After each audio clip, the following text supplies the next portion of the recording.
I'd like to call this meeting to order.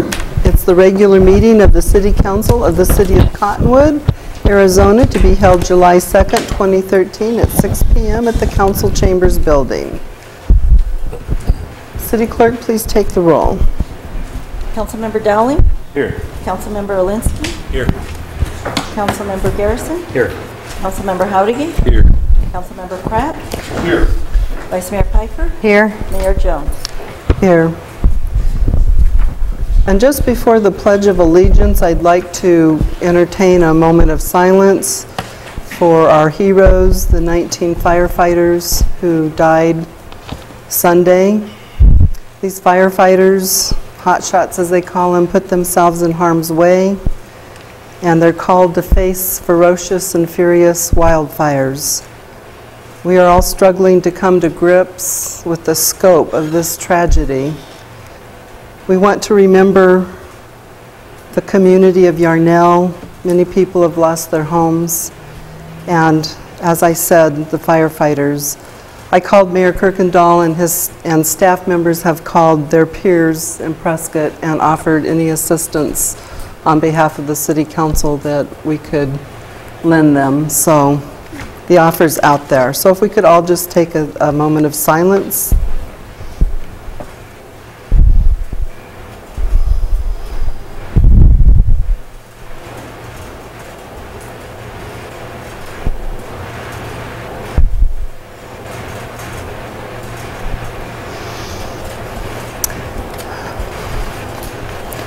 Okay, if we could next go to item number 3, which is the Pledge of Allegiance. And Richard, would you please lead us in the pledge?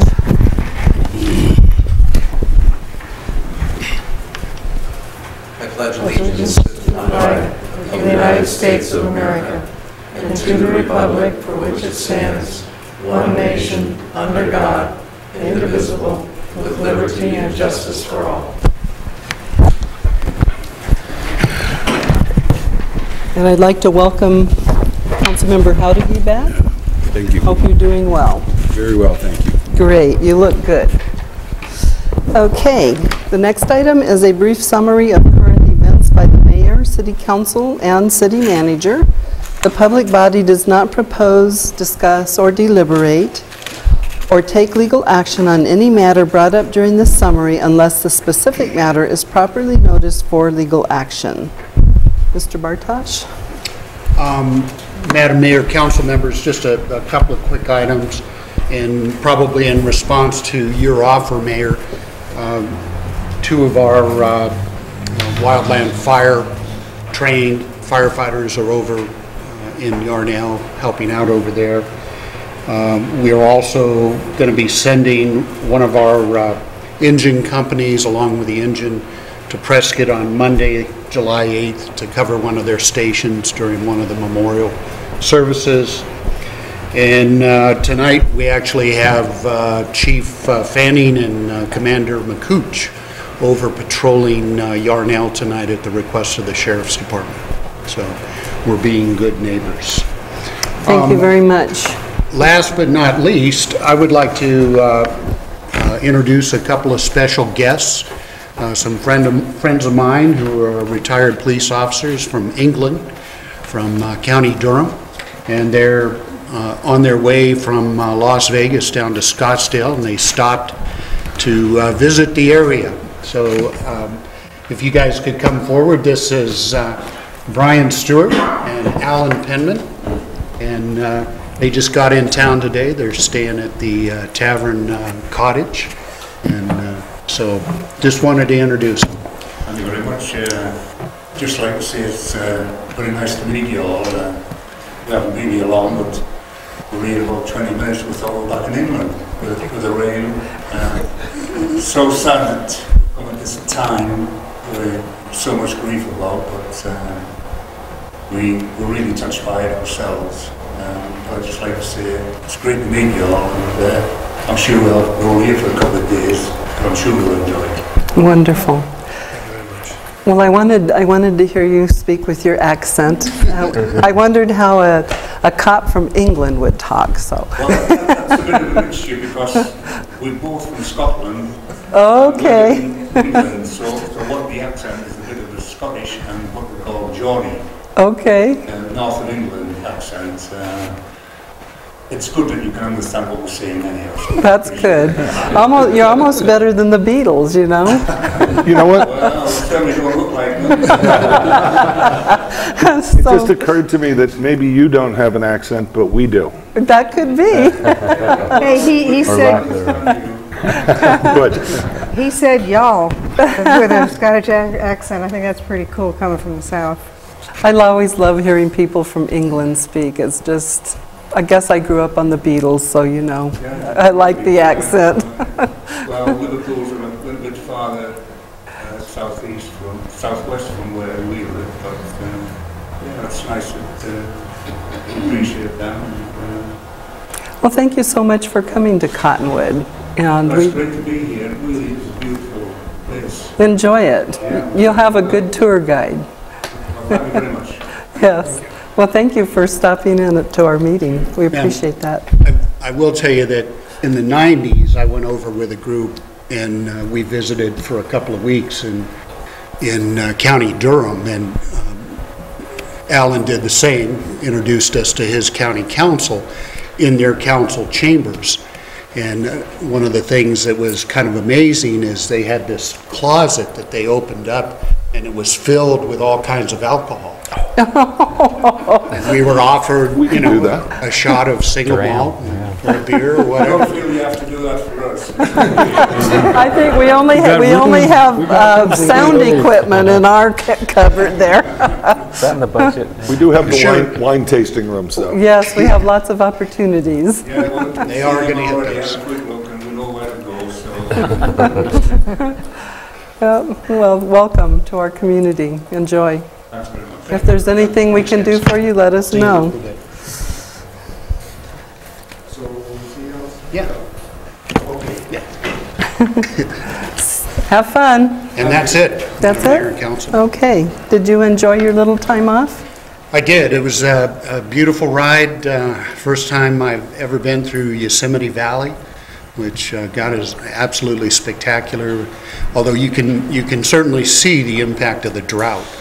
Not quite as much water going over the falls, and then just beautiful along the coast, and it was a nice trip.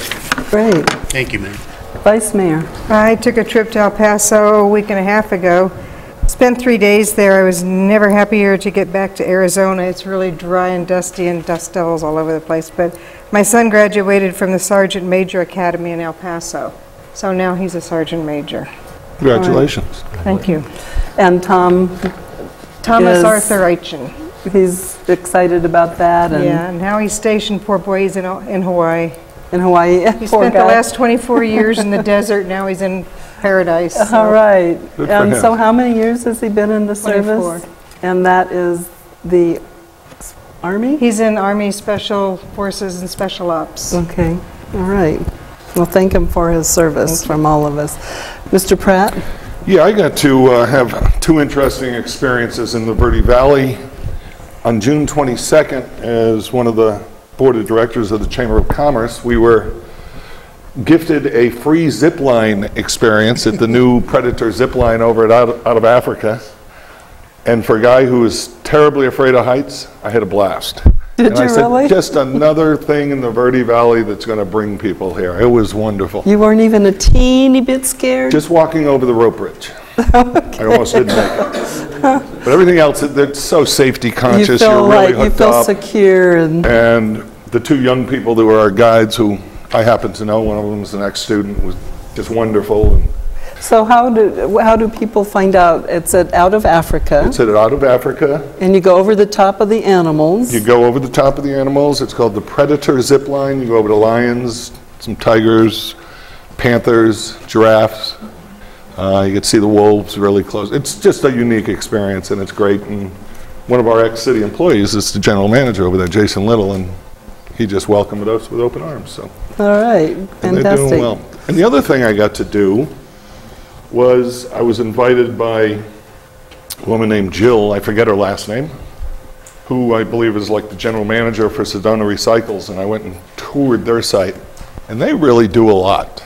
I was amazed at how much goes into recycling, how many different kinds of plastics there are, and they have to separate them, and what they use them for and get turned into, and they're doing a great job. I was just really impressed with their operation.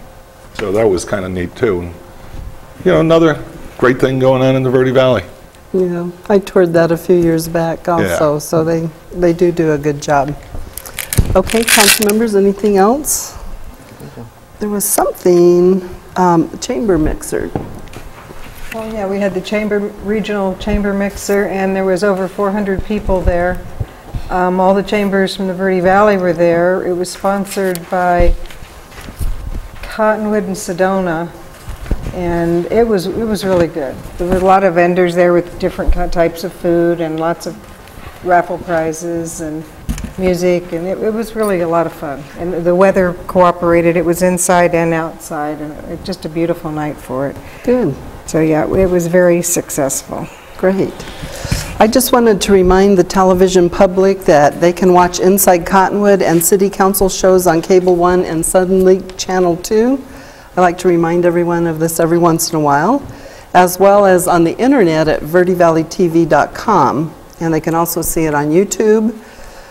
And they should, on YouTube, they would just need to search for Verde Valley TV, and then all the shows will pop up.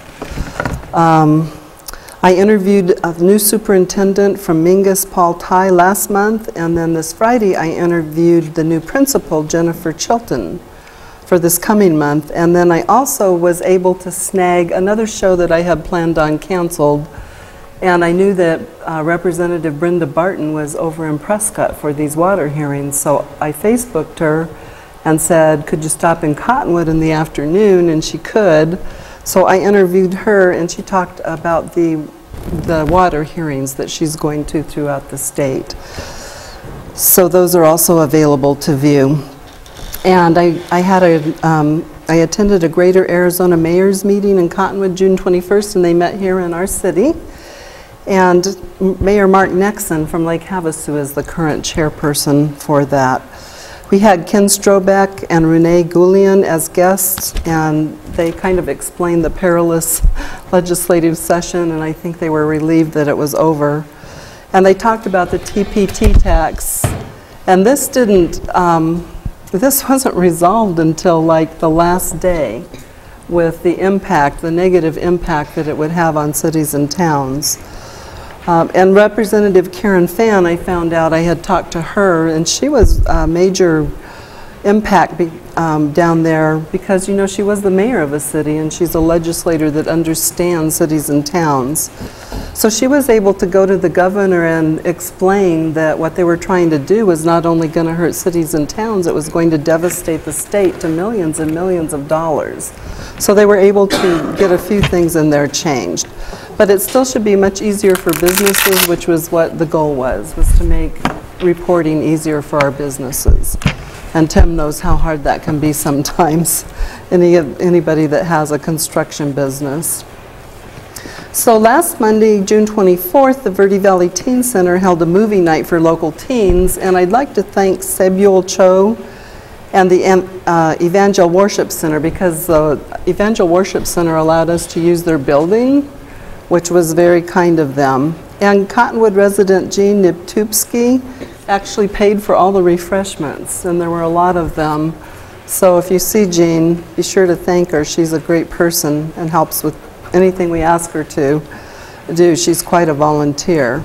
And I think the young people there enjoyed the evening. And my question is just how do we get more to attend, you know? I mean, you can spend a couple years planning things and doing, and how do you get the word out to the young people that there's that opportunity? On June 24th, I also had lunch with Camp Verde Mayor Charlie German, and he drove me around Camp Verde and showed me, mainly we looked at, just wanted to talk about the Verde River, and we looked at Beaver Creek and Clear Creek, and we talked about all kinds of issues. And we definitely are committed to working together on the issues that impact our communities.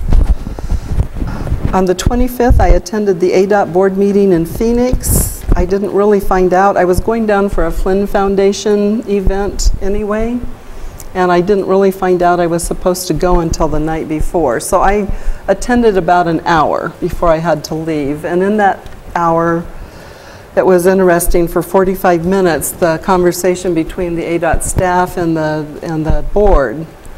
And the staff really didn't want to fund our project this next in the 5-year plan, but the board kept coming back with things like, but they're working together. And they were very impressed with, you know, I think Cottonwood working with Camp Verde, and they have great faith that we can pull it off this time. So, you know, we really need to work together and figure out what's best for all of our citizens. So they had about, I think, 34 million plugged into the budget for the project. And the staff said, if you're going to do this project, 34 million is not enough. You're going to need, our estimate is you are going to need 66 million to do this project.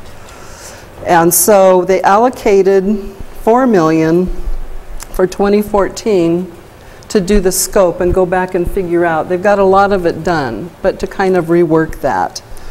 And then they allocated the rest of the monies, the 62 million, for 2016, which is when construction could start. So it's really just like a Christmas present, it seems like. I mean, with all of the reading what I had read in the papers, and I just was very concerned when I went in about the project being funded, and I was pretty thrilled when I found out that it was. So very excited about that. I'm sure we'll be getting together with our councils and talking about it, trying to get our public's input on all of the issues that are still there that we still have to figure out. On Tuesday, I was invited to see the accomplishments of the Sedona Verde Valley Pride at the Cottonwood Community Garden.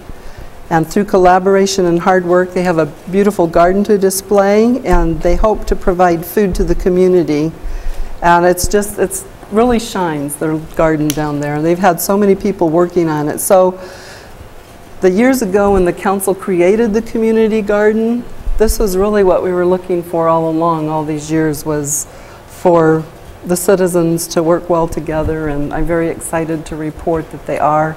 And Mary Ann's probably, I saw your ad in the paper that there's more plots available, so just need to call Mary Ann. And also, Richard Hinn called me, and he's the educational director of the Verde Valley Medical Center, well, Flagstaff Medical Center too. And he's talking about creating a garden for the children. And he isn't sure whether they'll maybe create a garden up there by the new Fit Kids building, which is in the old, Rough Cut building. There you go, the Rough Cut building. Or whether they might work with us and create it in our garden. And I gave him your number, Mary Ann, and said that we were looking for youth projects. That was something we all wanted to do, was get kids in that garden. So we'll see what happens with that. On Saturday, my husband Paul and I attended the EF Productions USO show, and I don't know if you've ever gone to that, but that is so good. And we have, you know, we have the arts in our community putting on a show like that. It was very impressive. Want to remind everybody to attend our 4th of July Family Fun Day at the Cottonwood Kids Park this Thursday. We'll be getting a special visit from Sergeant Jordan Maynard around 7 p.m. And Sergeant Maynard is well, he's still in the service now, but he's the veteran that lost both of his legs in Afghanistan, and they're building a home for him just outside the city limits. But I've been working very hard on this project. To me, this is a project without borders. It doesn't matter, you know, where it is. Everybody in the Verde Valley needs to help. And so we had a team of people meet last Friday. We're going to have a fundraiser at Brandy's, a spaghetti dinner. We're doing the 4th of July. Richard is so patriotic. It's great to have him because he's just there for you. And we're talking about something at Thunder Valley Rally to help with the house, and then Rhythm and Ribs. And also Lisa Pender emailed me and said that she would like to do a fundraiser. So if there's anybody in our television public who would like to help with this, just give me a call and let me know, and we'll talk about it. So they hope to have his house done in 3 to 6 months. It's Home for Our Troops is the name of the organization, but no later than Christmas. And anybody who wants to donate to the cause can access their website. It's Homes for Our Troops USA, but it's hfotusa.org.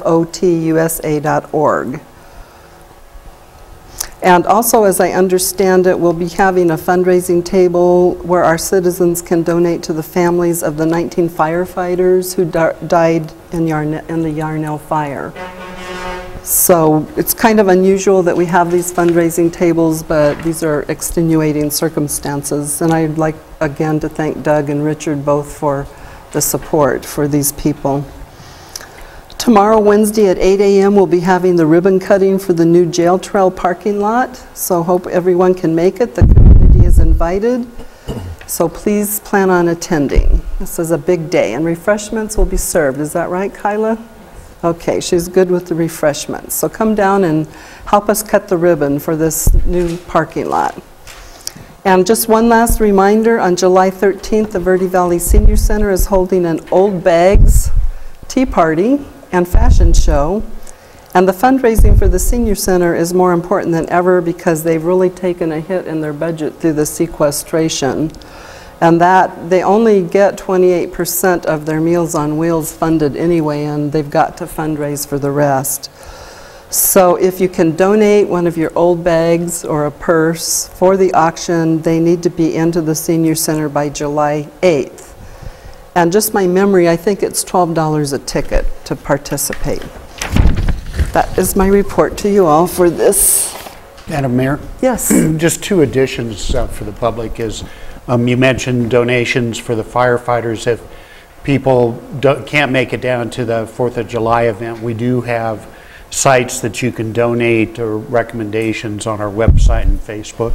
Okay, so on the city's Facebook page, and if you have, our Facebook friends are up to over 1,000, 100 now? Something or like that, yeah. I know, because I watched. And I tell all my friends to join our page. But the city's Facebook page gives you so much information about what's going on in the area and in the city. Vice Mayor? I saw Brandon Wacker yesterday at lunch, and he and John Alvey has designed some beautiful stickers. And when he gets them available, he's going to drop some off at the chamber, so the chamber will also be selling them and taking the money for the donations. Okay, great. And that is for the 19 firefighters. Right. And we should mention the 100 Club. It's 100club.org, which is a great organization, as well as the Red Cross, and there's some others, but we have a list, as he said, on our website, which is cottonwoodaz.gov. Thank you. The other thing I should mention is, obviously we're into monsoon season, and if the public or anybody sees trees down, give our police dispatch a call so we can get out there and get them removed as quickly as possible. We have crews that are standing by to get those removed. We do have a Mingus Avenue closed down right now. We have a power pole leaning. So we're waiting for APS to get out there, but it's that season, so right. If you see something go down, give us a call, let us know so we can get it out and get it cleared out of the street. Safety first. And so to call the police department, you wouldn't call 911, you would call 634 4246. 4246. 4246. Okay. Okay, thank you. Moving on to the next item is a call to the public. This portion of the agenda is set aside for the public to address the council regarding an item that is not listed on the agenda for discussion. However, the council cannot engage in discussion regarding any item that is not officially listed on the agenda for discussion and/or action. Comments are limited to a 5-minute time period. Is there anyone who would like to speak to the call to the public? So you'd need to wait for the item. Yeah. Okay, thank you. And would you fill one of these out if you get a chance and hand it? There's a form right over there, so I'm sure not to miss you when the item comes up. Comments regarding items listed on the agenda are limited to a 5-minute time period per speaker. Item number 6 is unfinished business, and it doesn't look like there is any. Item number 7 is consent agenda. The following items are considered to be routine and non-controversial by the council and will be approved by one motion.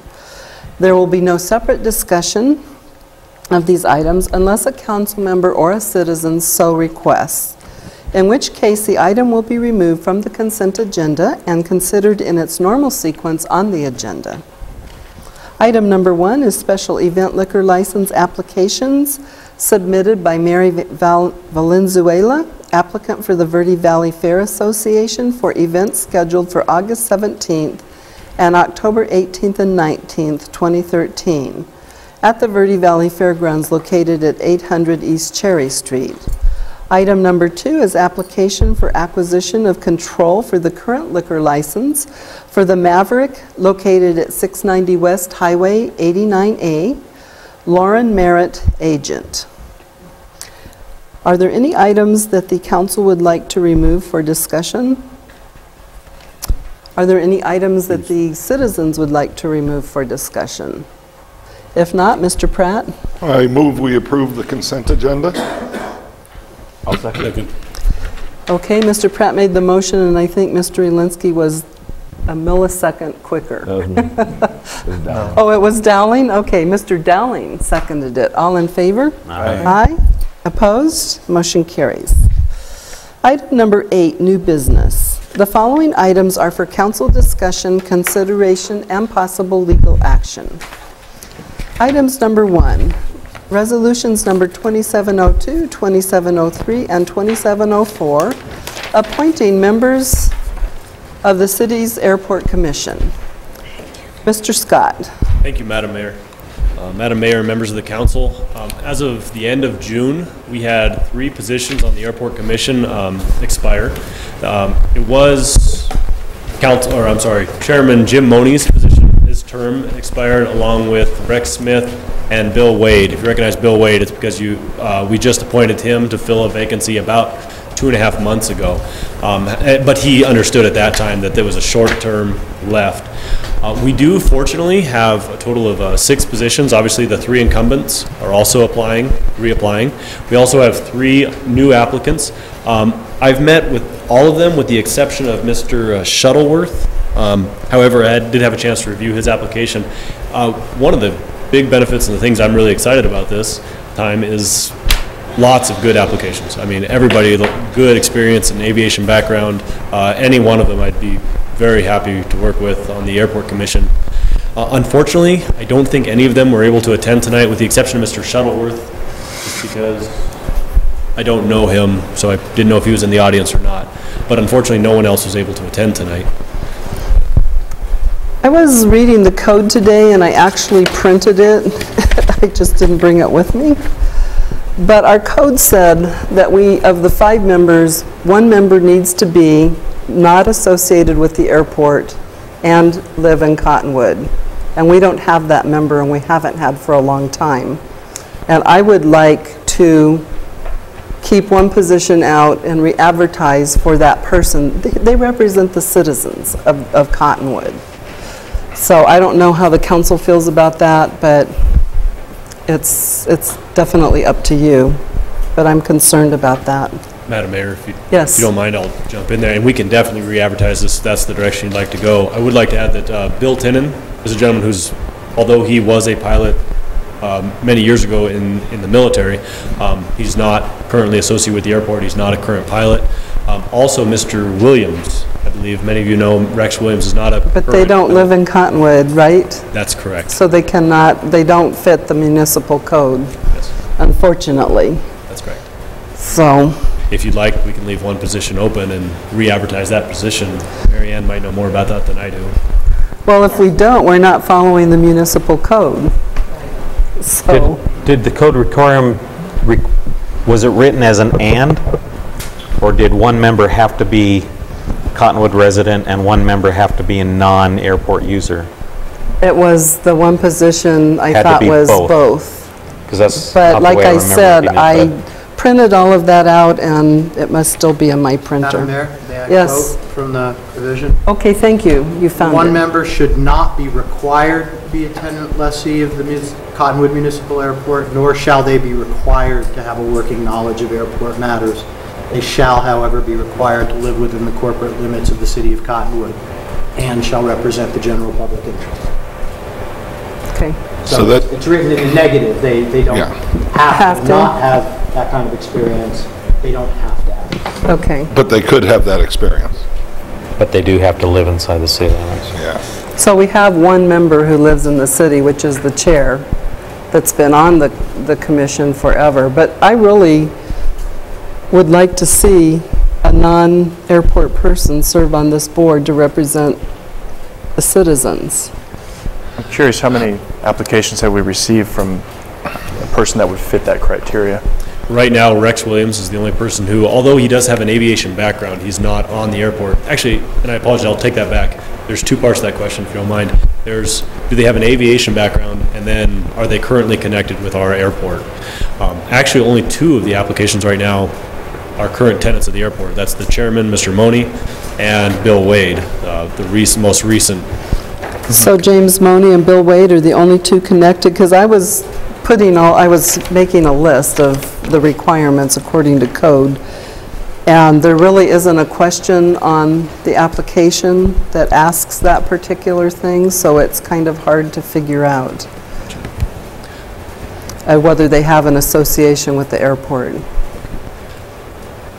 So But they're all very well qualified, they all, I would just like to see Cottonwood representation, some Cottonwood representation. Mr. Pratt? Yeah, I would like to see Cottonwood representation, but I really think for the Airport Commission, you'd want somebody with airport aviation background, because they're making decisions about pilots, they're making decisions about the operation of the airport, right? And conferring with you on that.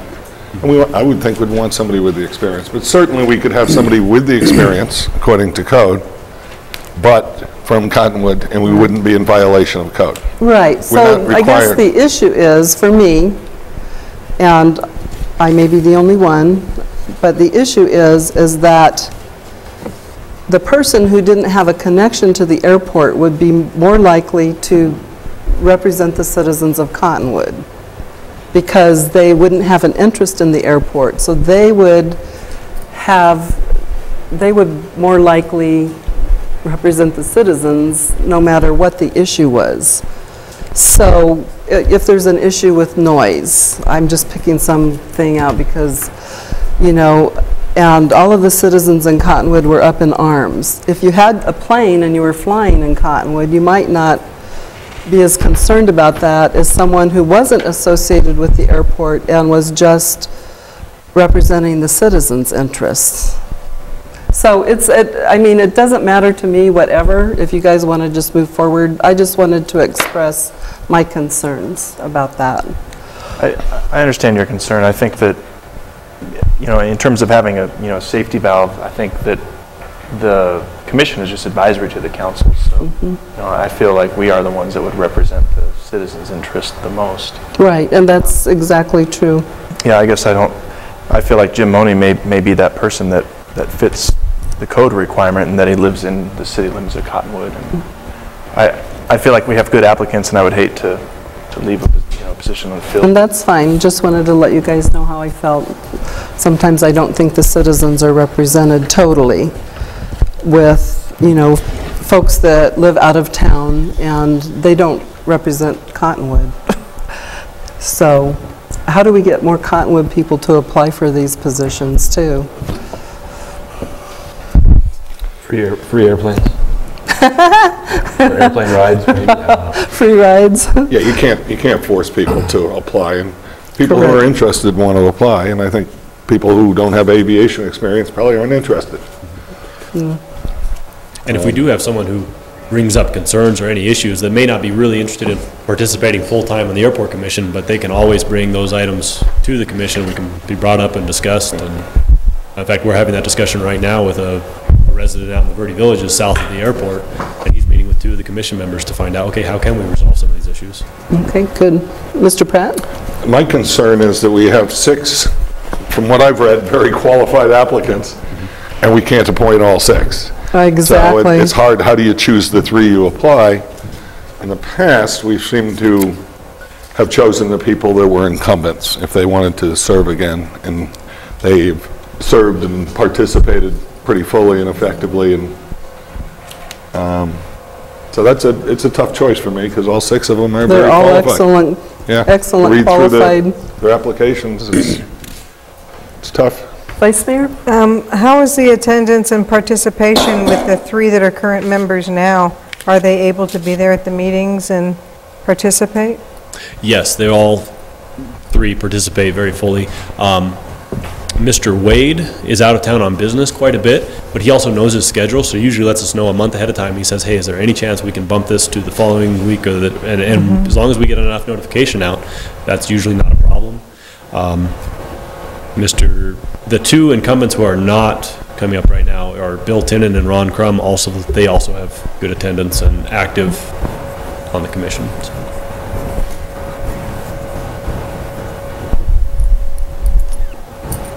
Anything else from the council? So are you suggesting that we leave the incumbents in? That's kind of what we've done in the past, and we've set precedent in a way, and it's just so difficult to choose 3 out of the 6. Like I said, they're all incredibly qualified, and the 3 that aren't chosen, I'd love to have them keep their names on board just in case there is openings. So the way that works is we hold the applications for 6 months and then they have to Right. reapply. It's a tough choice. Right, it is. And we're lucky to have that many qualified applicants because we don't always have that many qualified applicants for other commissions. Right, and we have, is it Mr. Schulworth? Is that who's with us tonight? No, Is I he? don't believe. No, none of them are here. None of them Not- were able to okay. make it. I was thinking that you said he was here. I apologize, I didn't know if he was here or not because I've never met him. Okay. Mr. Pratt? Can I make a motion on one? Let me ask the public if they have Okay. any comments. Are there any comments from the public? If not, Mr. Pratt? I move to approve resolution number 2702, appointing Jim Money, a member of the Airport Commission. Second. Mr. Pratt made the motion, Mr. Elinsky seconded it. All in favor? Aye. Aye. Any opposed? Motion carries. That's Moni. That's a typo. I'll make a motion on resolution 2703. I'll move to appoint Bill Wade as a member to the Airport Commission. Second. Okay, so we have Mr. Elinsky made the motion and Mr. Pratt seconded it. All in favor? Aye. Any opposed? Motion carries. Okay, resolution number 2704. I'll take that one, All right. the big 3. Let's see here. Let's jump back over somewhere. Rex Williams. Trying to get the right one. Trying to get back to the original sheet. I move to approve resolution number 2704, appointing Rex Williams, a member of the Airport Commission. Second. Okay, so Mr. Dowling made the motion, Mr. Howdigy seconded it. All in favor? Aye. And I would vote no on that one, and I think I explained my reason in the discussion. Okay. All right, so City Clerk, all in favor, we did that, yeah, okay. City Clerk, please read resolutions number 2702, 2703, and 2704 by title only. Resolution number 2702, a resolution of the Mayor and City Council of the City of Cottonwood, Arizona, appointing Jim Money, a member of the Cottonwood Airport Commission, and establishing his term of office. Resolution number 2703, a resolution of the Mayor and City Council of the City of Cottonwood, Arizona, appointing Bill Wade, a member of the Cottonwood Airport Commission, and establishing his term of office. Resolution number 2704, a resolution of the Mayor and City Council of the City of Cottonwood, Arizona, appointing Rex Williams, a member of the Cottonwood Airport Commission, and establishing his term of office. Madam Mayor. Thank you very much. Okay, the next item is City Recycling Services. Mr. Scott. Thank you, Madam Mayor. Many of you may be aware the city currently offers recycling services free of charge to its citizens. Right now, we operate out of a site on the corner of 6th Street and 89A. Some of you may be familiar with that site. We've been there for a few years now. The contract for that service has expired, and the city's gone back out for proposals, asking for proposals from multiple companies to provide services for recycling. One of the things we did before going out to bid is we noticed that right now the city pays a little over $20,000 a year for those services. And we started to notice that companies are beginning to provide these services for free throughout town. There's multiple recycling sites throughout town which companies are providing free of charge. And we started to ask, well, why is the city paying $20,000 a year when multiple other sites are providing this for free? One of the reasons is because the contractor right now is obligated to clean the site, any illegal dumping, anything, they have to take care of that. However, if we move the site from the 6th Street and 89A site, which I believe it's been discussed using that site for different purposes, if we move the recycling site from there to the current transfer station located above the Public Works Yard, we already operate there. We already operate 6 days a week, 8 hours a day. So we can provide a volunteer to make sure there's no illegal dumping. We can fence the yard at night. So we can limit a lot of the illegal dumping prospects. So we can take that problem away. We can say, okay, you're no longer responsible for illegal dumping. All the company would have to do is provide the recycling services. So what we did is we asked recycling companies to put together proposals, and it was actually really interesting how they got very creative in how they were going to provide these proposals, how they were going to provide these services. One company, for instance, was actually going to pay us for the volume, for whatever volume we provided to them. However, they had a very complicated system. They had a bin or a baler, which our staff was going to have to operate and be liable for and install. And although we really liked that concept, especially in the future, if we ever go forward with like a regional transfer station, I think that kind of business plan might be very viable. However, right now we kind of just want someone to come in, provide recycling services with minimum risk to the public and minimum liability. So we ended up not choosing that company. But it was really interesting to see how these companies were very creative in finding ways to provide these services. Basically, 6 companies provided proposals. We narrowed that down to 4 companies that we interviewed. The committee ended up choosing Waste Management.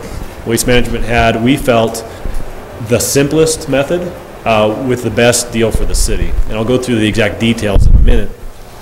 One of the biggest concerns of the committee was there's been some accusations saying that some companies don't actually recycle. They just take them straight to the landfill. And so we actually asked each company to provide a process, or sort of a cradle to grave. Of course, it's not cradle to grave in this case, it's cradle to cradle. But you know, basically, can you prove to us how you're not throwing this away? You're actually recycling these resources.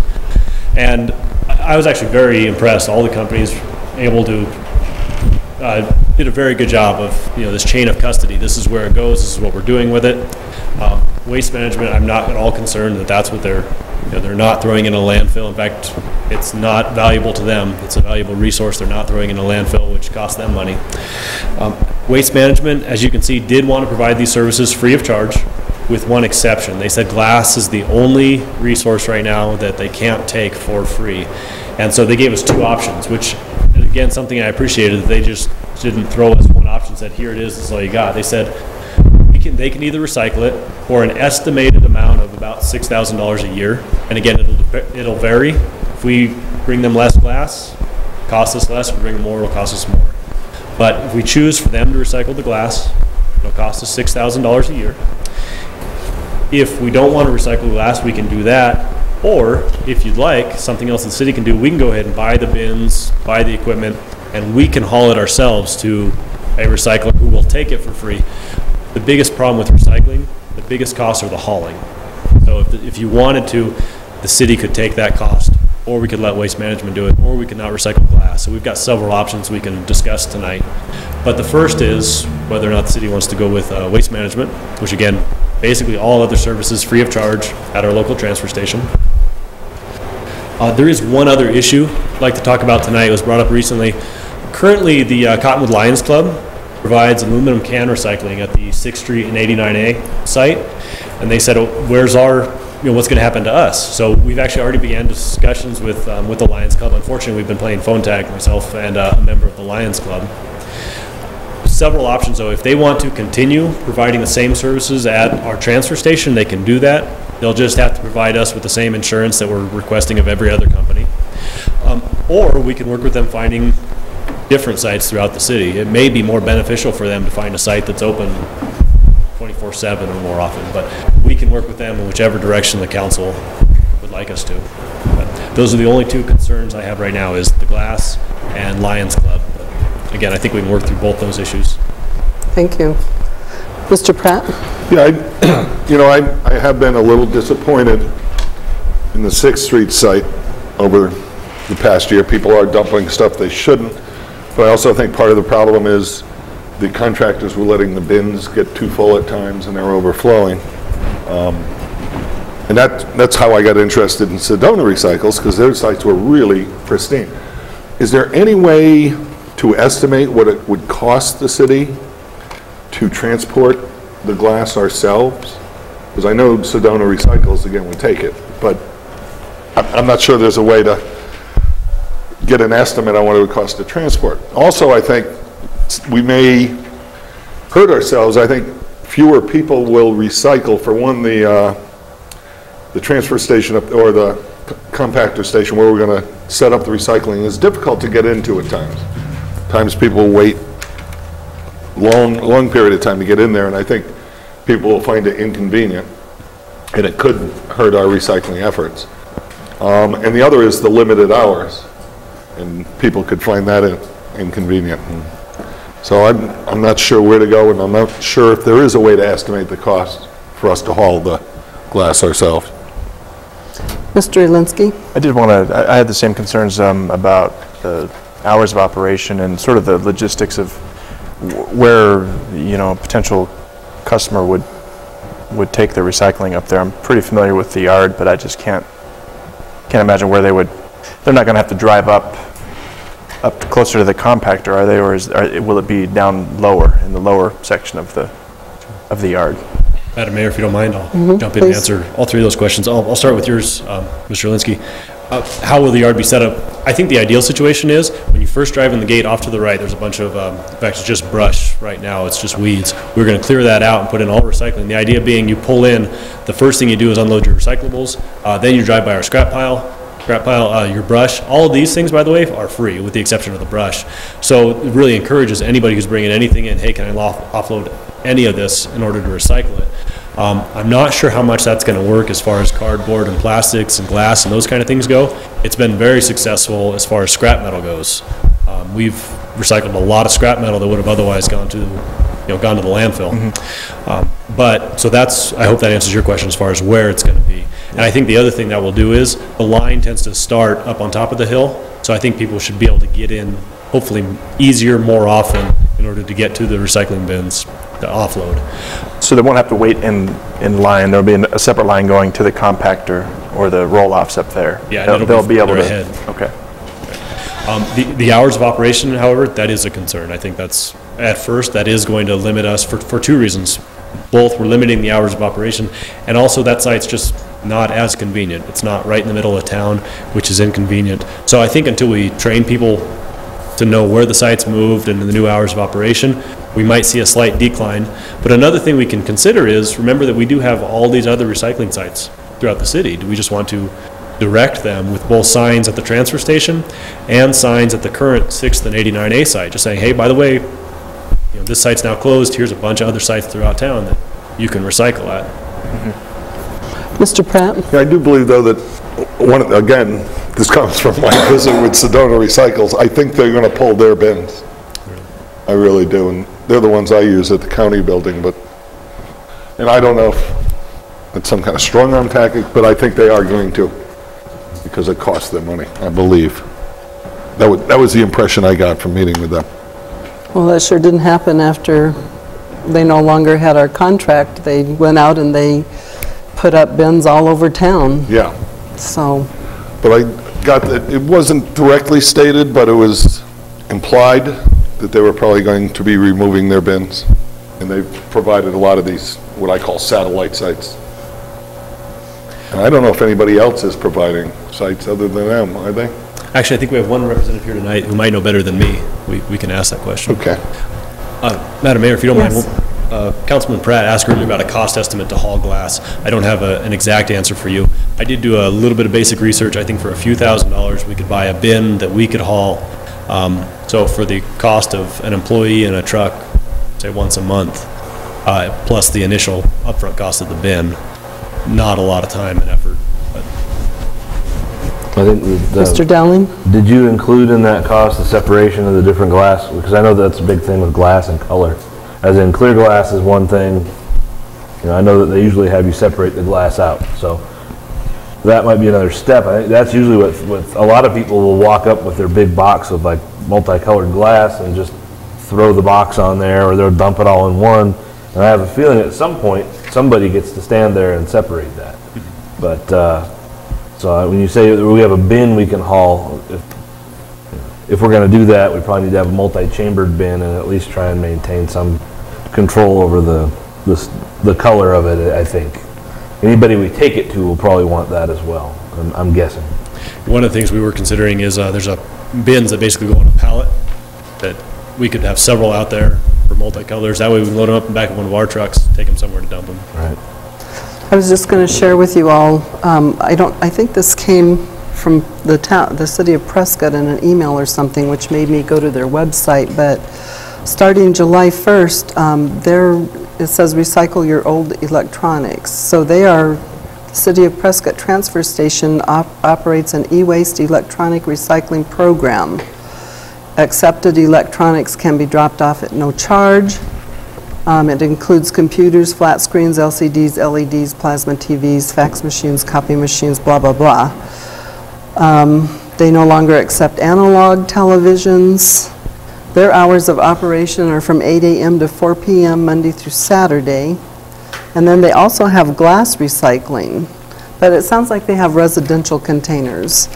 They have a really nice place on their website that tells you where you can drop off used motor oil and antifreeze, what you can do with old appliances, batteries, and they say that alkaline batteries no longer contain hazardous materials and may be thrown away in the garbage, is what their website says. I didn't know that.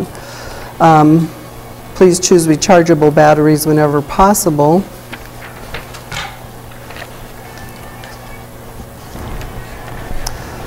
And then on the site it talks about what can I recycle, you know, the cardboard, plastics, blah, blah, blah. What can't I recycle, diapers and all of that. It sounds like their hours are kind of just 8 to 4 from Monday through Saturday, so they don't have Sunday. That's something to think about. So could this same service be provided still where we're at? Is that a possibility? I think that is a possibility. We would probably have to take on the any illegal dumping, anything. The cleanup part of it, which it could be a big chore. That's something we could do because. But up there you have your solid waste folks that would do it. Yes. And that'd be part of their job, is to keep it clean. Two other things, Madam Mayor, if you don't mind, I forgot Mr. Black from Waste Management is actually here tonight, so we can bring him up if we have any questions. And I'd actually like to ask him about the possibility of electronic recycling, if that's something you're interested in, Madam Mayor, because I do know two of the other companies, who unfortunately we didn't choose, they said, yeah, they would provide electronic recycling. We ended up not choosing them for other reasons, but that's a possibility that we can either bring them back to do that if Waste Management can't, if that's something the council's interested in. Now, I have a Ron Black here to speak, but it says Cottonwood Lions Club. Do we have two Mr. Blacks? We have two Mr. Blacks here tonight. Okay, I'm confused. So would Mr. Black from Waste Management care to comment? Good evening, Mayor and Council. My name is Lloyd Black. I'm the Public Sector Representative for Waste Management. I handle all cities and counties in Arizona. Pleased to be here tonight. When I left the valley, it was 108 degrees. So coming here at 72 degrees was fantastic, and finally seeing some rain was great. As Waste Management, we're pleased to offer the recycling to the community. We currently do the hauling at the transfer station, and adding the recycling is just another service that we can provide to the city. As Morgan had stated, the service we're providing is free of charge. What we're going to be doing is after 6 months, we're going to take a look at what the commodities have been, and what we want to do is evaluate to see if we can provide you with a rebate at that point, depending upon what's in the containers and what's in the actual stream that we're getting. We have our facility, all of the material will be going to the facility in Surprise. We've got a state-of-the-art Echo Center where it's all processed. We welcome you to tour the facility at any time. We'd love to have you there, and all you have to do is let me know, and I'll make the arrangements to have somebody there. Are there any questions I can answer for you? Questions, council? Questions from members of the public? Okay, thank you. Thank you. Okay, we also have Ron Black with us. Did you want to go ahead, Mr.? One other thing I forgot to mention, we talked about Waste Management and their recycling glass program. They did offer a rebate with the glass, which would be about a third of the cost. So if it's going to cost us $6,000 a year to recycle glass, it'd be about $2,000 they expect that we could get back. So I just wanted to throw that in there. They'll actually pay us for the glass. Did not mean to interrupt Mr. Black. And it's only $18 a ton. That's pretty sad. So what do they do with recycled glass, Mr. Black? Mayor, actually, we're not going to take it to our facility in Surprise. We're actually going to take it to another contractor in Phoenix who actually processes the glass. And I'm not familiar with the process that they're using, but I know it's recycled, and the rate that you're getting is what the current market rate is all the time. So if the market goes up on glass, you'll get more. The price we quoted was what it was the day of the RFP was submitted. Okay, thank you. Mr. Black, I'm sorry, Go ahead, Mr. did you want to ask him about Elinsky? recycling, the electronic recycling? Sure, go ahead. Did you want to comment on the We do have programs available for electronic recycling.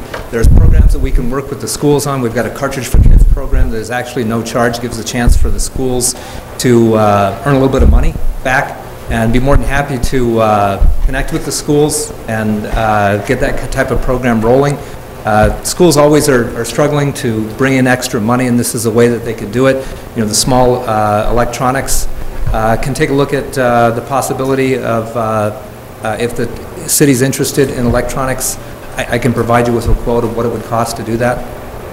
So it would be a cost to the city to... I honestly need to look at what exactly you're asking me to provide. Okay. And then being able to do that. The RFP that we were asked for was specific to the recyclables at the site. Certainly. And we've had 3 recycling events here that have been wildly successful. So it seems like there's plenty of need for it in the community. By successful, I mean there was a ton of waste. And there always is. There always is at those type of events. Okay. So will this recycling, Mr. Scott, will this be Cottonwood residents only, or will it be open to the Verde Valley? No, this will be open to anybody and free of charge to anyone who comes to our Who wants to transportation. recycle? Yes. Okay. Okay, so we have with us Mr. Black, the other Mr. Black with the Lions Club. Thank you very much, mayors, council members. Mr. Pratt, I've been working on my speech all day long, and you took all my thunder already. You've actually hit on several points that our Lions Club are concerned about. One, the relocation of the site. You're really not going anywhere to get to that site, so visibility is going to be very, very difficult for us. From the standpoint of our point of which is aluminum cans. The impact our club has on the community, we're one of the oldest service clubs in the community. We go back to 1950, we built the park over here, that was before my time. But we provide about $25,000 worth a year of eyesight services to the community. That is really going to be impacted if we lose our visibility, we lose our revenue. Morgan and I have already talked about trying to find some, if this goes through, some alternate locations and some support there. What about Walmart? That seems to me like that would be the best location and the busiest one in the whole world. And trying to get to corporate from a little club, and we've tried that. Because I mean, it's difficult. Maybe we can get some assistance from you to help us with that. But you know, some other concerns that we have, and a proposal that And I agree with you, Mr. Pratt, Councilman Pratt, that 6th Street has been a disappointment. It's just amazing when we went from the middle school site to, or the junior high site to that, how the whole feel changed. And it's interesting that it came to our attention, this bid process, and it was, I was in Kate's office, and we were talking about a proposal that we had, because we had the same concerns from the standpoint of keeping that site cleaned up. And we were making a proposal to Earthworks to be part of that process, that we would on a weekly basis clean up that site, get it as clean as we can have it, get some visibility from us and signage up. We adopted this site, so on and so forth, providing some kind of working with Morgan from the standpoint of us taking some of the stuff that gets dumped there that you can't recycle, and us hauling it up to the city, and they have some kind of an agreement we could dispose of that up there and so on. And our proposal is we would really like to give us some time to try that out. If you could give us 6 months, 8 months, whatever, to see if we could get that site cleaned up. One of the other issues you have, I think, is that site on 3 sides basically is invisible to the public. So it's easy to go in there after dark, get rid of an old couch and out of there without anybody seeing you from other sites. If we could remove those slats, or even possibly remove the fence, but that doesn't give you any definition if you do that.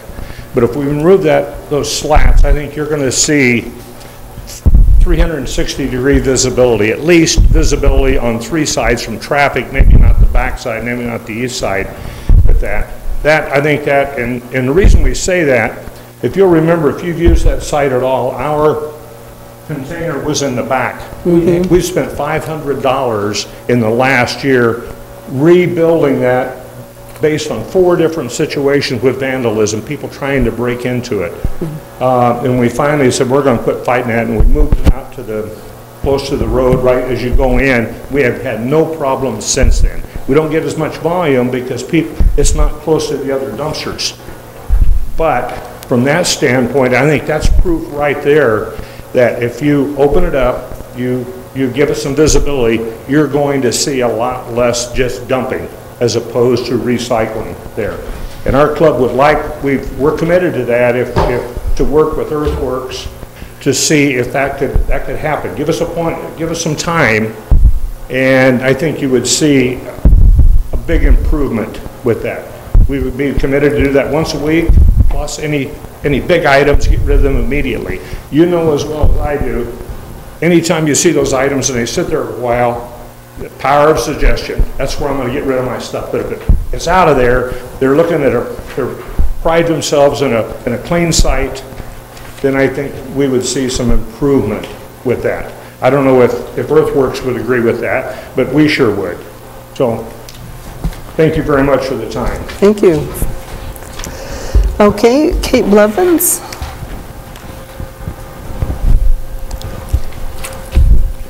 Good evening, Mayor and Council. Thank you for having me. I'm Kate Blevins with Verde Earthworks.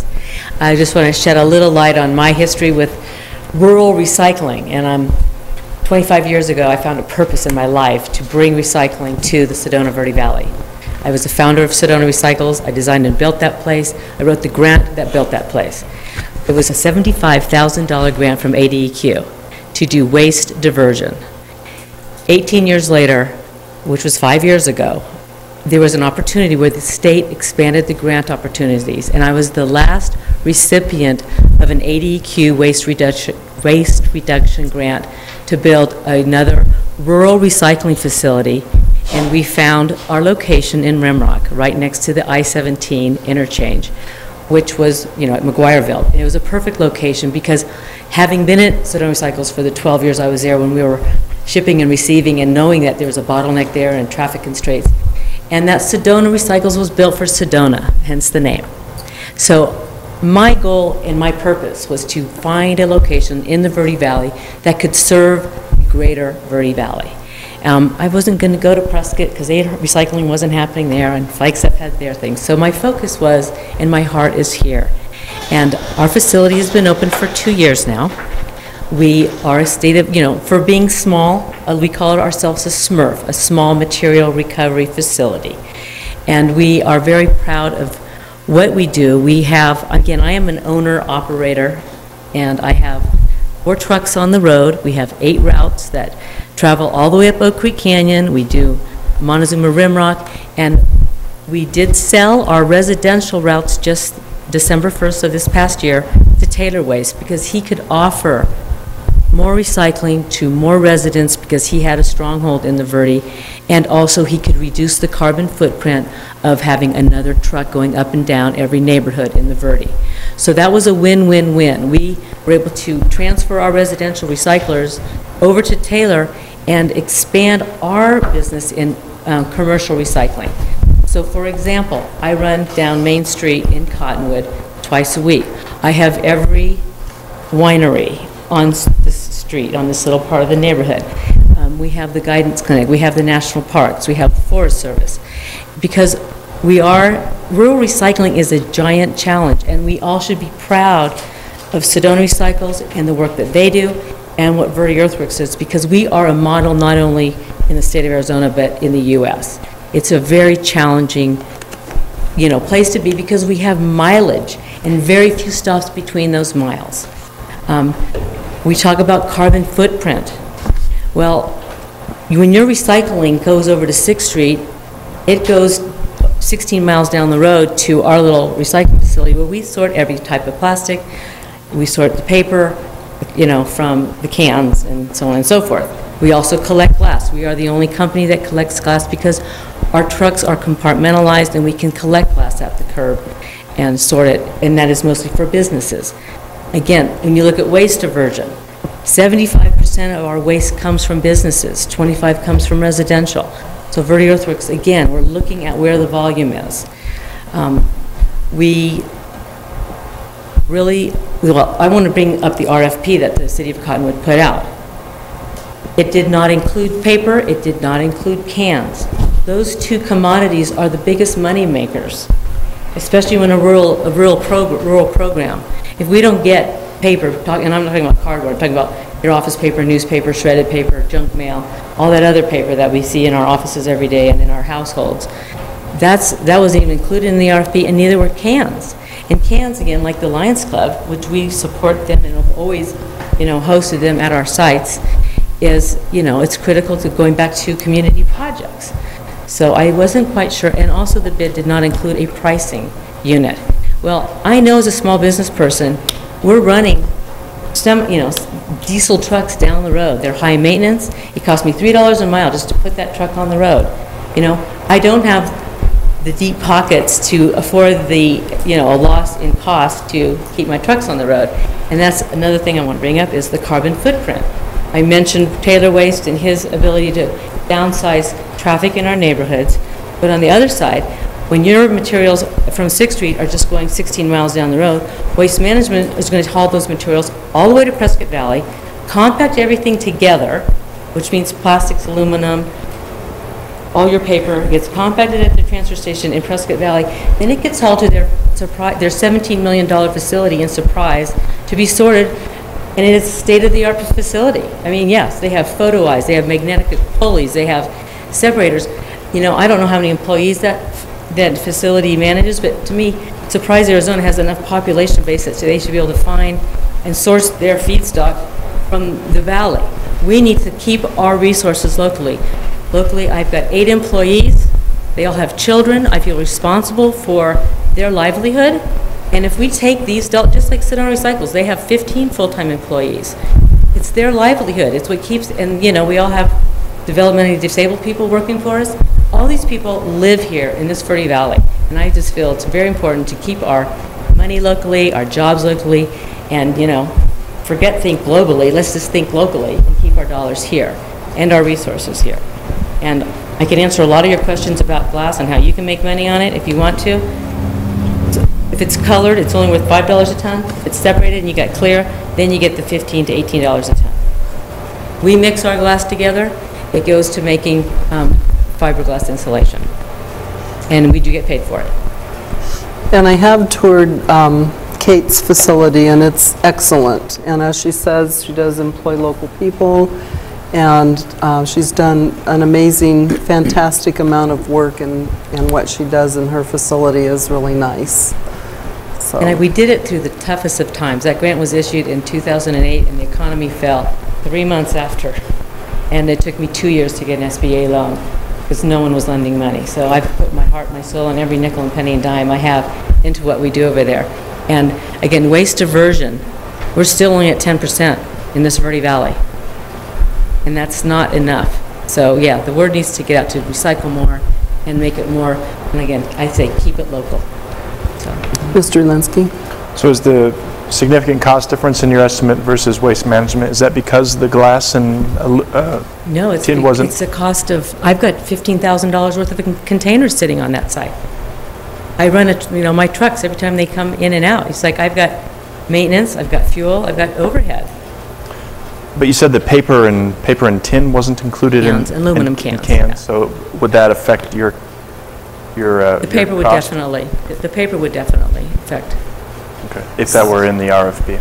If it were, yeah. I mean, it's definitely, I added it into it because you had that option. It was pretty flexible to say you could recycle more than what was just stipulated in the RFP. So, Morgan, do you want to explain that to us from the city's standpoint, why we did that and how it impacts? Thanks, Kate. Appreciate that. Sure. I think two separate questions, or two separate parts to that question. The first is why wasn't it included in the RFP? Actually, it was. I apologize. The way the RFP was written was to allow the company to provide a proposal to recycle whatever they wanted. For instance, during the pre-bid process, pre-proposal processes, we had two different companies talking to us who they wanted to come up and provide recycling for motor oil. And as long as they were going to provide all the containers and all the environmental permits and insurance and everything, we were going to allow them to do that. So what we did is, and again, this was a proposal, it's not a bid, so that's why there's no line item, there was no cost. It was they were going to provide a business proposal to us to come in to provide recycling services, be it paper, be it tin, be it whatever they wanted to recycle. And again, I was very impressed. Some companies got incredibly creative as far as, like I mentioned earlier, providing electronics recycling. Like I mentioned one company who wanted to provide everything, but they were just going to bail it on site, which we weren't very comfortable with. So I don't know if that answered your question. So how did it impact, I mean, Waste Management is going to take cans and paper. I assume so. Like Kate that's mentioned, that's in their list. Yes. Yep. So how, I don't really understand. No, I think this is a business question. I think that's what Mr. Alinsky might have been getting into, and I'm sure we can ask the two providers here, why. So, but if we didn't say that they're supposed to take cans and paper, they don't have to then? No, actually they can take whatever they choose to or not choose to. Mr. Pratt? Is there a copy of the request for proposals somewhere on our website, or? It may not currently be on there, but it was during the bidding process. It was, okay. Proposal process. I missed that, and I shouldn't have. I can get that to you. But yeah, Waste Management does include paper, cardboard, news, magazines. They got quite a list there. Mr. Delling? So, in trying to put two and two together here, it's actually beneficial for the people who are hauling this away to include more. If I'm correct in that, correct? Like you say, if we don't get cans and paper, then that kind of cuts into the overhead, so to speak, because those are the more profitable items to recycle. Maybe I'm making an assumption there. So, yeah, I mean, I remember attending. It may have been before I was elected. I remember attending meetings when we did this last time, I think, when Sedona Recycles was there, and then we sort of transitioned. And I was kind of, and I've sort of wondered about that the whole time, as far as we had one person that was charging, and then we said, okay, what does everybody want to do? We had another person that came in and said, that put in the option, and immediately there was all these other sites that became free. And now it's sort of, in trying to justify, and I understand the reasons that it costs what it does, but in trying to justify that to people that are driving around town seeing 3 or 4 free sites, and then there's this one site that, they may not realize it if they're not paying attention to what we're doing in here, costs X number of dollars per year. So, you know, when I look at it from the perspective of the guy driving around the street, the free one looks just as good as the costing one, regardless of, you know, the unfortunate fact that they wouldn't be putting it out there if they weren't making money on it somehow, unless they were specifically trying to lose money. And that doesn't make a lot of sense if you're trying to run a business. But, you know, so when I look at this, I see, you know, they're going to do, it's still sort of confusing. You know, we've got somebody that's going to do it for free, and then you got somebody that needs to charge, and I understand the reason for that, and I don't slight it at all. I just have to sort of balance that out with everybody in the community that doesn't exactly, you know, that either doesn't recycle or recycles religiously, regardless, you know, maybe they're taking all their recycling to the other place and not the one that we're paying for. So I think that it was pretty confusing to have this plethora of free sites pop up after we paid for one. And I'm still sort of scratching my head over that, going, well, how does that work? You know, so then, and not including the paper and cans. So if you submitted it including the paper and cans, if we do allow the paper and cans, wouldn't that reduce what you would have to charge? Because you'd be making more on paper and cans. I'm trying to put two and two together there. If you said the RFP didn't include paper and cans, but you included them anyway, I'm just trying to figure that out. That didn't make sense to me. That sounds like might be more of a business question. I think so. I guess it is. I'm just trying to put, they were included or they weren't included. I'm trying to make sure heads or tails of that. The RFP was written. Could you come up to the microphone, please? It sounds like it was written to be very open and flexible. It was very open and flexible. So they said, it was lax that you could add, if you want to recycle any other things at the site, you can include that in your bid. Right. It just wasn't part of the line items in the bid. But again, the paper, the paper is heavy. 1 cubic yard of paper is 400 pounds. Right. 1 cubic yard of cardboard is 50 pounds. So that's why the cardboard, and that site is a very windy site. We are at that, and I'm sorry that it was, not up to your standards, but we did the best we can, and we still do the best we can. And at the 11th hour, Bob from the Lions Club came last Thursday to say that they would be willing to help us because it's usually over the weekends. Our routes usually hit that site early in the morning just because we have other businesses in the rest of the Verde Valley to service. And I mean, you can turn your back in 1 hour, and it can be a mess when a big wind comes off the mountainside. So, and I ran a drop-off and 12 other drop-offs at Sedona Recycles for 7 years, and it is. As a nonprofit, Sedona Recycles is a nonprofit. They have a lot of, great volunteer base, and that does give them a lot of boost. Again, being a nonprofit, they could disperse, satellite sites throughout the Cottonwood area. But I have to say, I feel that the Cottonwood citizens are very supportive of Verde Earthworks. I see what happens at our sites, and a lot of businesses use that site. Drop-off sites in general on a national level in rural areas are not designed for businesses. They're designed for the general public because of the rural nature. Drop-off site, if more businesses would sign up for our services, we wouldn't have the big furniture boxes, and we wouldn't have all the big solar panel boxes. I mean, we can get dumped over the weekend, and that's my other concern about the transfer station site is that so much of our activity is over the weekend.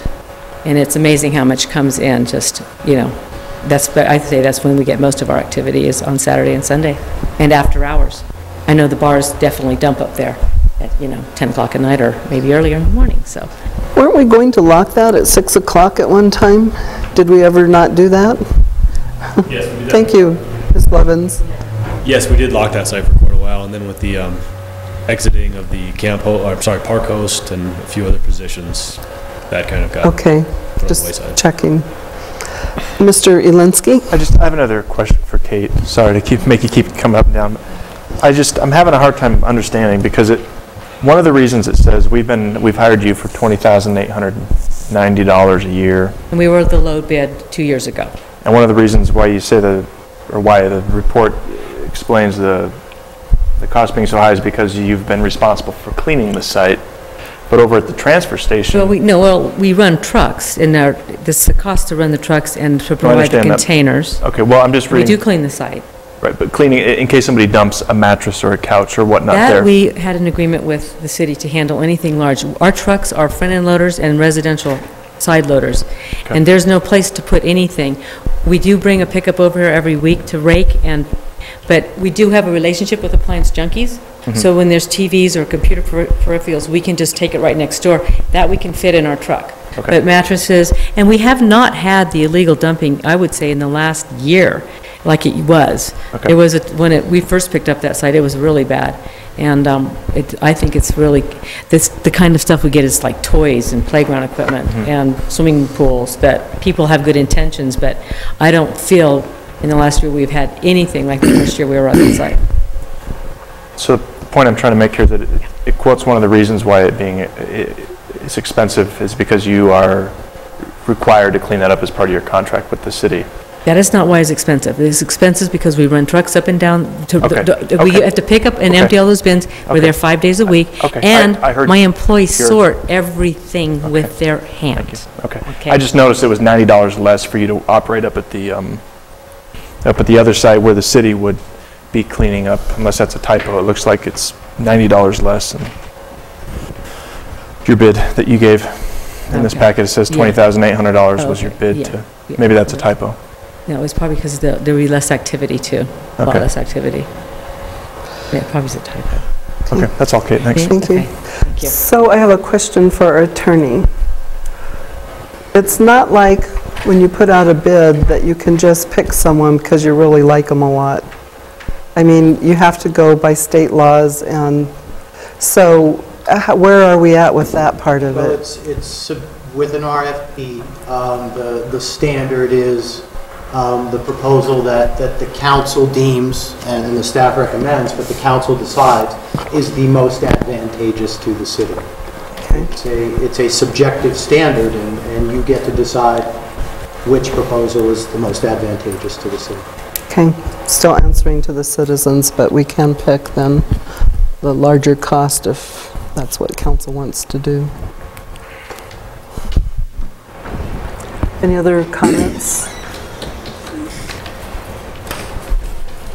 Well, one of my concerns is of having it up at the transfer station is not being open on Sunday, and I think that's something we would need to address because it's true. Most people, you know, myself included, run up to the site on 6th Street to recycle my stuff on a Sunday. So I'm concerned that if we don't have that open, we'll get less material up there. That was definitely one of my concerns. So where are we going with this? Vice Mayor, you have your finger up? Yeah, I like the idea that it's a local firm. And I know Waste Management also hires local people, but I like the local. We try to get our buildings, when we're building buildings and doing things, local contractors and a small business versus a large business. So many times they get beaten out because they can't afford to be the lowest bidder. But I know that there's been a little problem up there with keeping it clean, but with the agreement she's got with the Lions Club, it makes it pretty tough to, and closed on Sunday. Most of us that work do things on Saturday and Sunday.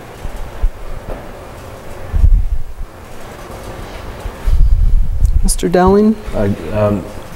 Yeah, to sum it up for me, I think that I would really like to see us pursue additional recycling opportunities at our transfer station. But I do think that, yeah, it's the same thing comes up for me with the smaller local business, and we always expect that of, when contractors come in, we always request that they would go local. And so for us to not go local when we ask others to do it, I think would be a little, wouldn't be real correct. But I would like to see some of the sort of a hybrid or an integration of the two, so that we have more opportunities for people to recycle. Because I know that we've actually diverted a lot of waste from landfills as far as the metal goes, and that's actually made us money in some respects. I'd just like to see, something working along both lines. At this point, I think the whole point is to recycle, and we just have to try and go with the best way to do that. And sometimes the best way isn't always the easiest or the cheapest way. Mr. Pratt? Yeah, you know, you probably do know that I'm a very big supporter of going local, and did ask one meeting a while ago, a few years ago, to have an agenda item on that, and I've been part of a group that has supported shopping local, but when it costs that much more, it concerns me. You know, I like Waste Management's plan where we'd get a rebate, but again, one of my concerns is the limited hours. We may cut down on the amount of recycling.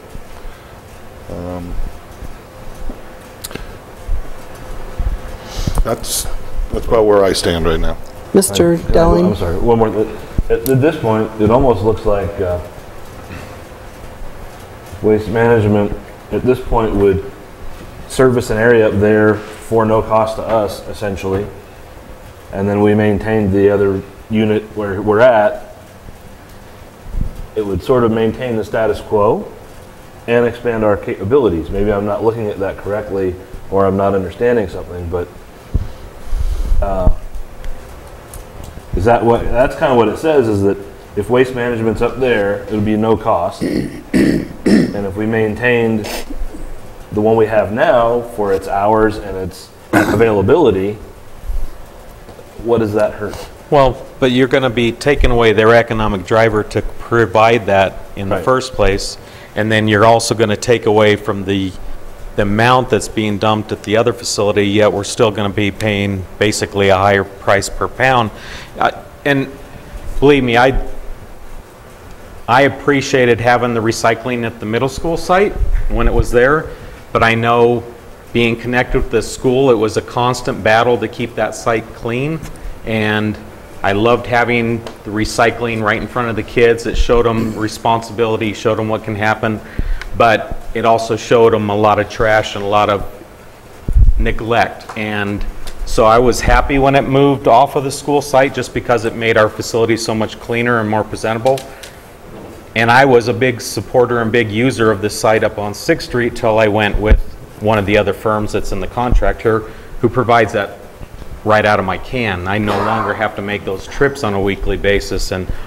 But I can tell you, when I did, it was, you almost shudder every time you pull off of 6th Street into that facility, because it was so neglected. And I understand that you have to take and bring a truck over to pick up the bins, and that you can only do that so many times a week and so many times feasibly and reasonably. But I can tell you those bins weren't emptied nearly as often as they needed to be, and that was the biggest reason why there was so much trash on that site, is because you can only fit so many boxes into one of those containers before they just started getting dumped on the side.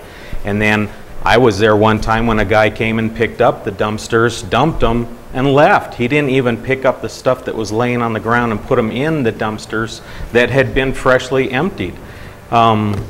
So I understand trying to pay to do that and trying to bring that money back in through the recycled materials, but at that kind of a price difference, I would expect a lot more. I'm just having a real hard time with the price difference, personally, and I think the waste management method may not be as convenient for the citizens, and that really is my biggest concern, is convenience, and that's why I really like the 6th Street site. It was right in the center, it was the hub of town.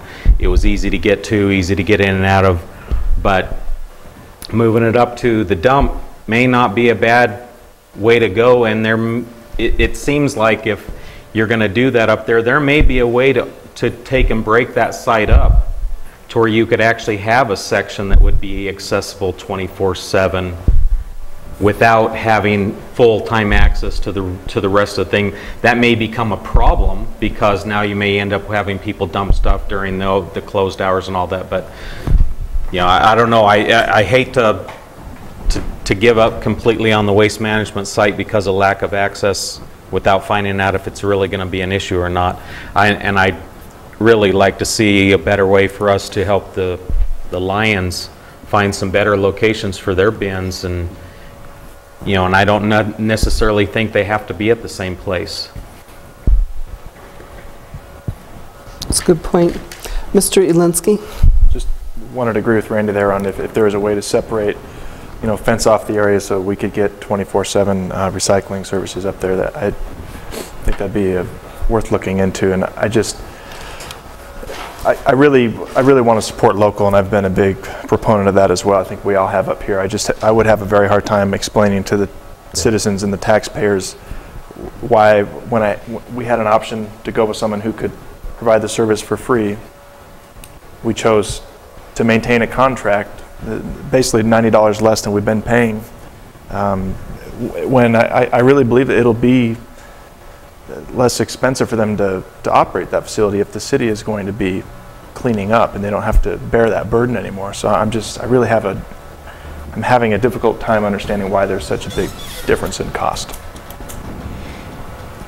between Waste Management and Verde Earthworks, particularly when the city now will be assuming the cleaning responsibility of that site, of the new site.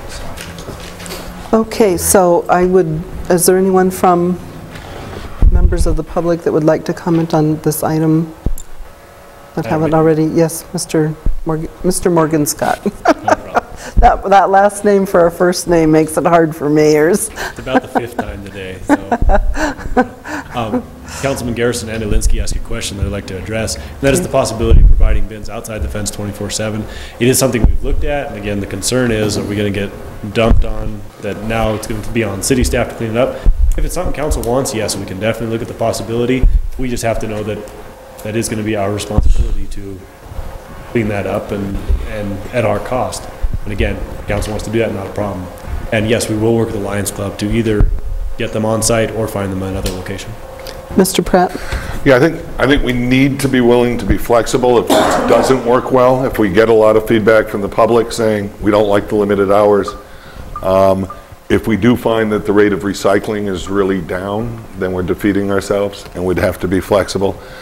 And the other one is I agree with Mr. Linsky on the cost, and again, as I said, I really do support local, but I really think we need to find a way to support the Lions Club and have a site for them that's quite visible in town. I was racking my brain trying to think of a place near either the ball fields or the recreation center, but they provide a great service to our town. As Mr. Black said, $25,000 a year, it was at it, and I care. Mm-hmm. We really need to find a way to help them because they help our citizens. And I think there's several sites in town that we can consider, and I'll meet with Mr. Black later this week, and if they're willing to clean up the site, maybe moving it back to the school is a possibility if they're willing to clean it up, or again, multiple other public sites that we could consider, especially if they're willing to provide the services of cleaning it up. Cleaning up's important. So council, what do you want to do?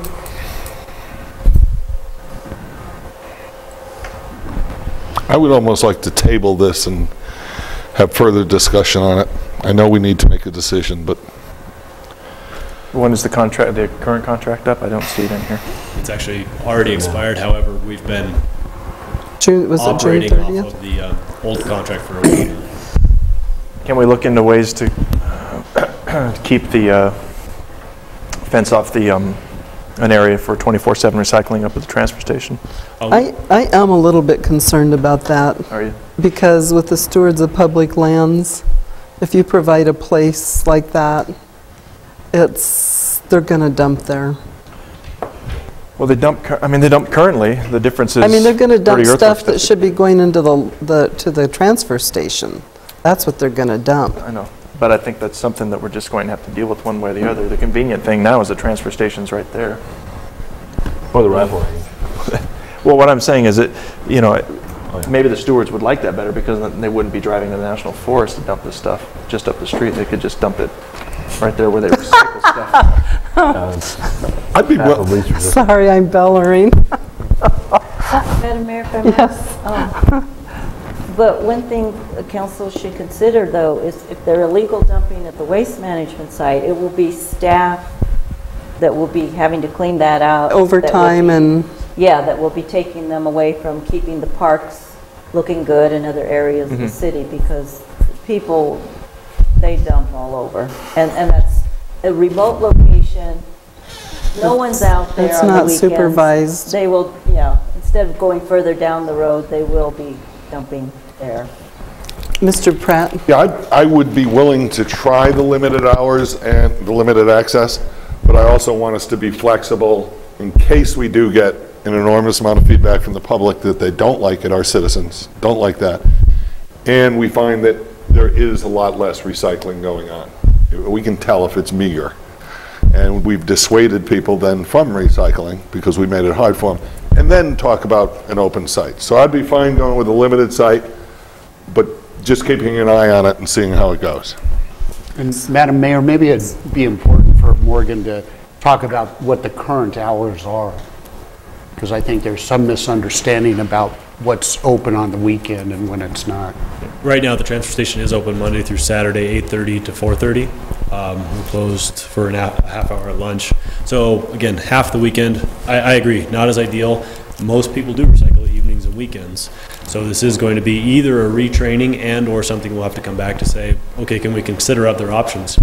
If the council does choose to go forward, something I can ask Waste Management to do, and Steve, correct me if I'm wrong, can we modify this proposal? For instance, could I ask Waste Management, give us a slightly modified proposal to either put bins outside the fence or even at a different location? Again, assuming city staff still responsible for cleaning up anything that's dumped illegally. I think Waste Management's one concern with that is having a person at the transfer station can see, hey, what's being dumped? Because if it gets dumped in the bin, that's going to get hauled to their location. Now they're responsible for it. Whereas if it's on a site, anybody can dump anything. And I think the reality of another location that's unstaffed is, you know, it creates more of that opportunity to dump stuff that shouldn't be there. And that's really what this was largely about, was making sure that we had a staffed facility, not only to monitor what's being dumped, but also to be able to be there immediately to clean it up. So, and that's what Prescott does too, from reading their information, is it's at their transfer station and it has such and such hours. So, not that we have to be like them. So, I don't know, I don't really want to table it, but... Well, Madam Mayor, I think Mr. that may be the best thing to do, because, to be honest with you, I'm not ready to make a decision tonight myself. Okay. If we can table this and have a work session to kind of clear the air, I think the options are there, and I'm just not ready to make this decision tonight. Okay, if the council feels that way, that's fine with me then. Okay, so I make a motion to table this item. Second. So the mayor made the motion, the vice mayor seconded it. All in favor? Aye. Aye. Any opposed? And you want it to come back to a work session, the next work session. And Madam Mayor, if staff could get some direction from council in terms of what other information you're looking for. We heard about, you know, looking at a site outside the fence. Do you want us to look at other sites other than the 6th Street site? I think that's a pretty good site. I have a fancy pointer here. What if, rather than being what used to work? Yeah, turn on. We have a fence right here, a gate right now, right? That's great. If there was some fencing that, you know, rather than stacking them out here outside, and you're talking about possibly putting them in here, is that correct? That's correct.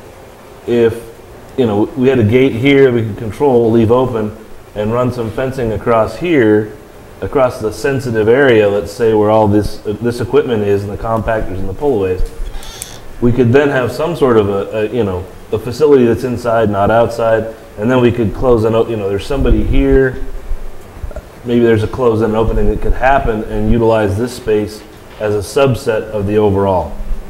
That might allow a little bit more, and then if we lit it well, because that could probably be part of the thing too, is that, you know, if it's dark, people will usually try and get away with stuff. If it's well lit, and I don't really know what our policy is on that, but if we can't have somebody standing there to watch it the whole time, why don't we put a camera there? I mean, you know, if people are doing illegal dumping, that might be I think at this a point, possibility. these are the kind of things we should discuss at the work session. Exactly. And I think we had a motion that you made. We're done. He's just asking for any They were asking direction. for direction, so I was just asking. Okay, So I understand, anything that I he would understand. like us to talk about? I think we've been at this, and no one's ready to make this decision, so Yeah. we could move on and... Do you, I would like to know if manning it 7 days a week is an option. We can look at that as well. Come back to the council with the cost. Mr. Pratt? I think the other direction the council would like to give you is to work with the Lions and see if we can find some alternate sites. And we'll definitely sit down with them, but part of that will depend on which direction we go, but we'll bring back more options. Okay. Yeah, so, Mr. Elinsky? In terms of the discussion that we have at our work session, hopefully we'll have a clearer idea where we want to take this, and I'm hoping the locals will have another opportunity to bid, and so too will Waste Management on what we decide. To sharpen their pencils and come back and, based on what we discuss, be able to bid again on. Do you want that between now and the work session? Because that... No, I'm saying after our work session, after we get some clearer direction where the council wants to go with this, to give them an opportunity to bid again. This is one council that just cannot make up its mind with recycling. Moving on. So the next item is award bid for the city's, whoops, I gotta mark that one off. Request from Verde Valley Sanctuary for waiver of Sanction 912030, A, alcoholic beverages of the municipal code in order to serve and sell alcohol at the Old Town Activity Park for a fundraiser event scheduled for October 5th, 2013. And that would be Ms. Jimenez. Yes, Madam Mayor, Council. The Verde Valley Sanctuary is requesting to serve and sell alcohol at the Old Town Activity Park for a fundraiser music festival they have scheduled for October 5th, 2013. And the Old Town Activity Park is the old softball fields behind City Hall here. However, Section 9.120308 of the Municipal Code prohibits the possession and consumption of any alcoholic beverage in any city park or building other than beer and other malt beverages that are allowed at the Riverfront Park softball field complex. There have been other events that the council has waived the prohibition of liquor. Last summer, I believe it was Arizona Strongholds held a movie night and they sold wine. They've sold beer at the MS events at the 12th Street Park. So this is just a request, another request for waiver of that consumption of alcohol for a fundraising event. You know, Mr. Pratt. we have set a precedent by doing that, and I really think that we should support the sanctuary as much as we can because they've done a great job of serving some of our citizens who are in the most need of their services. I've known people that have used their services, and they just provide a service that it's great that as a town we can provide, so I think we ought to waive this. I would almost guess this one was a no-brainer. Make a motion. I was going to say, is that a motion? Are you making a motion or what? I'd like to, let's ask the public. Is there anyone from the public who'd like to address this item? If not, Mr. Pratt? I move to waive section 9.12.030A point of the municipal code to allow Verde Valley Sanctuary to serve and sell alcohol at the Old Town Activity Park for a fundraiser musical festival scheduled for October 5th, 2013, subject to approval by the Arizona Department of Liquor Licensing and Control. Second. Okay, Mr. Pratt made the motion, Mr. Elinsky seconded it. All in favor? Aye. Aye. Opposed? Motion carries. Item number 5, Special Services Agreement with One more up. Oh, one more It's a sanctuary? Kind of a double, yeah. Okay, sorry about that.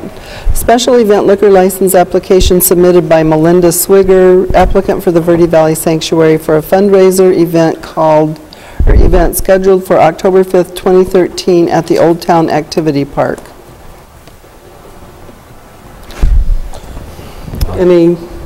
I'll take this one since it ties directly into the previous one. I'd say it was a no-brainer squared. So, okay. I move to recommend approval of a special event liquor license application submitted by Melinda Swiger, applicant for the Verde Valley Sanctuary, for a fundraising event scheduled for October 5th, 2013 at the Old Town Activity Park. Second. Okay, and is there anybody from the public who wanted to speak on this item? If not, all in favor? Aye. Aye. Any opposed? Motion carries. All right. Number 5, special services agreement with G-Rock Productions for the Rhythm and Ribs event. Madam Mayor, Council. Mr. Allen. First up, when staff deciding on the direction to go with Rhythm and Ribs, we're having some pretty good success with Thunder Valley Rally, and it's taken some burden off the city as far as finances, staffing, the process it takes to get one of these programs off the ground. A little background information, Thunder Valley Rally, we're moving forward at a tremendous pace.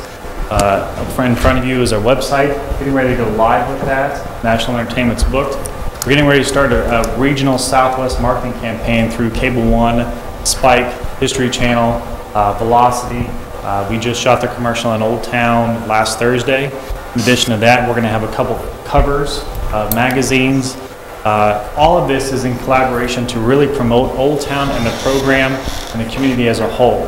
So with that, moving on to Rhythm and Ribs, we went out for RFP for kind of the same process. But this process, again, a partnership where this company would help out with the barbecue competition, booking national entertainment, fundraising sponsorships, and moving the program to the next level.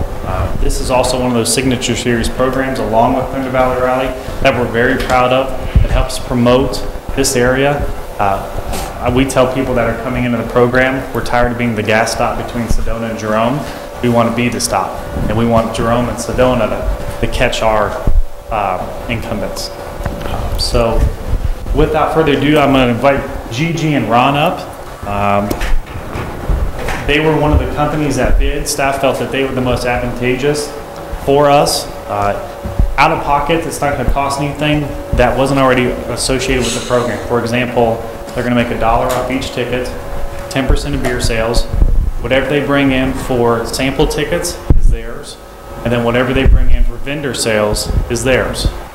We handle, and then on the following year, not this year since we're kind of late in the game, they'll give us half the cost of national entertainment, which will up our level. We're in that $30,000 to $50,000, actually 32 is about our cap for entertainment. And if you've ever dealt with national entertainment, 32.5 is low level of national entertainment. And if we're trying to pull people out of the Phoenix, Flagstaff, New Mexico, Southern California area, we really have to pick that up. So this is in an effort to do this. Without any further ado, Gigi, Ron, if you guys want to come up. If council has any questions for this company, it's G-Rock Productions. They're looking at a name change to The Event Company.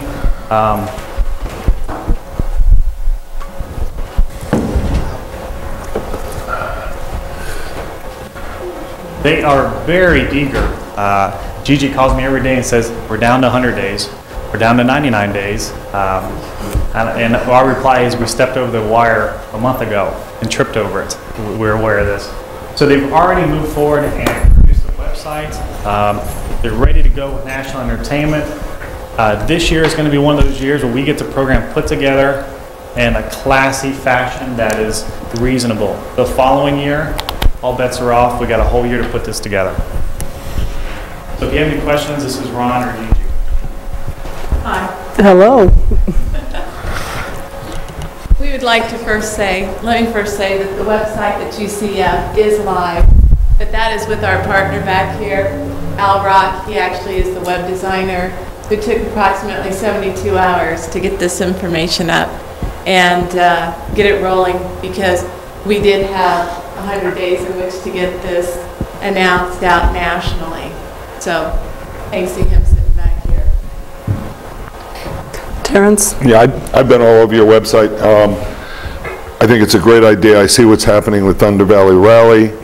I like the fact that you guys are hoping to get this partnership and have already been proactive and done a lot of work and are already getting, this is already getting out to the public. You use social networking, as I said, direct, the website's wonderful. It's creating excitement. And I think it's a good way to go. If you guys can do this in 100 days, I just imagine what you will do in a year. Madam Mayor and Council, if you haven't had a chance to look at their resume, it is very extensive. NFL Pepsi concerts, Rock and Roll event for the Michael J. Fox Foundation. I was impressed. 2007, 2008, 2009, 2011. Bruce Springsteen concerts for celebrities with Hootie and the Blowfish, Alice Cooper, and Kid Rock. Ron is with Telluride Bluegrass Festival, Blues and Brews Festival, Telluride Wine Festival, Spring Training Marketing Manager, Peoria Diamonds Club, Telluride Parks Recreation Commission member. In addition to that, they're local. They're in Cornville. They're Cornvillians, as we like to call them. So it's nice to have them right down the street. If we need them, we can have a face-to-face meeting, discuss where we're at, do site visits, meet vendors, and they're very excited, like I said, to move forward. Okay, Mr. Dowling? I had a question regarding one point here, I guess, the 100% of vendor sales. Now, I don't know anything about this kind of fun stuff, but are we gonna, if we have like if we have local vendors there, how does that work? Do you make an agreement with them for how much they get? I just was trying to figure out, why is somebody going to show up and sell stuff if you get all the money? That's a great point. I'm probably not understanding it correctly. That's why I'm asking the question. Yeah, no, not at all. Council, Madam Mayor, vendor sales are basically it's real estate at a program. So this vendor says, I would like to be at your program, and we say, we have a commodity, we have a great program, we have national entertainment, we have all the pieces for you to do very well at this program. So they pay, in the past it's been $350. Okay, this is the space. For a space. Not the actual product. Exactly. Okay. So what Gigi and Ron is going to do, if they're granted this RFP, is go out and get all these rib vendors, which we've always had a challenge getting in the past. We're hoping to have 10 this year, and the sales from selling those spaces they're going to get in compensation for their work. Okay. Basically, we try to come up with a formula that would fit both parties, wouldn't be out of pocket for the city, and would allow them to do the best work possible and also have a little piece in the game as well. Okay, Mr. Walensky. I read in the packet that rib vendor morale is low, and what do you intend to do to bring up rib vendor morale? Rib vendor morale, yeah. It's probably pretty important for... I can answer that. Not allowed double H to enter. Right. We've already started communicating with a sanctioned organization called KCBS, which is the Kansas City Barbecue Sanctioning Company. And what we do is we fill out the paperwork. It has to be within 90 days, so I have like 9 days to get it in. And they then announce it's a big marketing media campaign. They announce our event, Rhythm and Ribs, to every barbecue team that exists in the United States. So, and we're talking thousands, because I was on the website looking at it, and there's just thousands of barbecue teams. And what they do is they earn points for every time they win at a certain level. And they accumulate those points through the year, and then after the year, there's this big payoff, like $30,000 competition. I believe Safeway might be putting on somewhere down south. And so we give all these barbecue vendors a chance to come in and win some money, some trophies, and more importantly, points. And so that's how we're going to expand this year. Our goal is 10. We'll definitely take a whole lot more to come in. And as you were asking before about vendors paying, the reason why vendors pay is because they're getting their product in front of thousands of people that will not know that they're here, and it's great advertising for local restaurants and that to be part of this event. The clarification of the vendor space versus vendor sales was key for me, so I understand that now. Yeah. So you would try to if local people didn't want to do this anymore because they're tired, you would still have someone furnishing the ribs. Yes, ma'am. We already have people from Glendale, Phoenix, Mesa, Tucson, all already calling up wanting to be part of this competition. And our local people won't mind. Oh, no, this will kick the local people into gear. They'll to get say, more "Oh, excited yeah." about it, okay? Mr. Pratt? Yeah, it'll make them part of a bigger event. I just think these kind of events are, I really support arts, entertainment, cultural events. I think they're great for Cottonwood. They do help the economy. I think this is a great partnership. I think it's grown to the size where we can't really imagine it on our own. Hezekiah does one heck of a job. I've worked with him closely, but he can only juggle so many balls at a time. And so I just think this is a great partnership. I think it's advantageous. I don't think it costs the city a lot. In fact, the city will make money off it. And again, it's just another reason for people to come to Cottonwood and spend money, and it just puts us on the map. Okay, I like the idea too. Madam Mayor and Council, we do want to caution you that when we take these programs to the next level, there is going to be more of an influx of people into the vicinity. It's a pro and a con. So it's the same thing with Thunder Valley Rally. Our goal is to bring more people here. With that, more traffic comes and things like that. In addition, to help with Tim Lansky's question, in the past we've always kind of tailored this program to fit our locals. But with that said, they're small companies and organization. It takes a lot of staff. It takes a lot of food. They're prepping for 2 or 3 weeks out, not getting any sleep. These guys have been able to also raise funds for prize money that we haven't been able to offer as much of. So we'd be able to pay them a little more for participating and make it more worth their while. Mr. Pratt? Is it time to make a motion? Is there anyone from the public, anyone else that wants to comment? Mr. Pratt? I move to approve the special services agreement between the City of Cottonwood and G-Rock Productions confirming partnership on the city's Rhythm and Ribs Festival. Second. Okay, Mr. Pratt made the motion, the Vice Mayor seconded it. All in favor? Aye. Any opposed? Motion carries. Thank you very much for your time. All right. Good work, folks. I love visiting your site. Okay, the next item is consideration of waiving Section 912030A, alcoholic beverages of the municipal code to allow consumption of beer at the city's community garden located at Riverfront Park. Ms. Jimenez.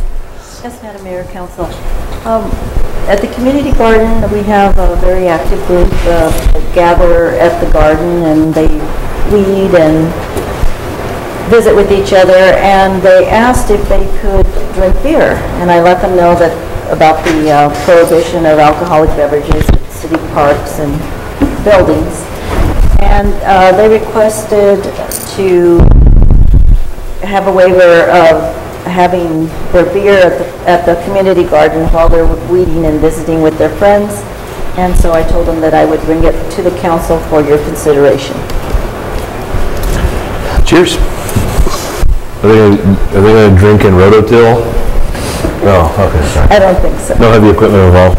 Pretty hard to rototill in those box gardens. Ours has a cup holder.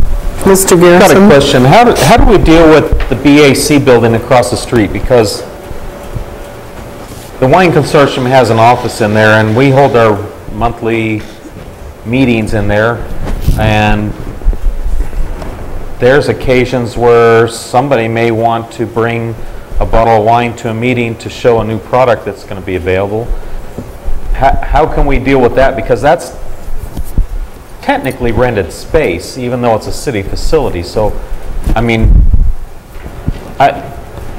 before I saw this, I didn't realize we had an actual code that didn't allow us to do that in there, and now I learned that we can't do that in there. And it seems like because that is rented space that we maybe want to relook at how we view that building. Yeah, and I think maybe that's something that we can bring to the council to take a look at. I mean, we have allowed, the council has allowed exemptions for city buildings like the Civic Center for wine events, and so we can look at that from a and bring something back to the council that they could consider for that. Those Scottish gentlemen brought up a pretty good point earlier too. Got an empty wall right there, right? You need a cabinet. Mr. Pratt? I really think we should let the gardeners have a beer with each other. They're doing a great job. Mary Ann's done a great job of managing the whole thing. as Diane, as Mayor Jones pointed out, the garden is operating as we thought it would, finally.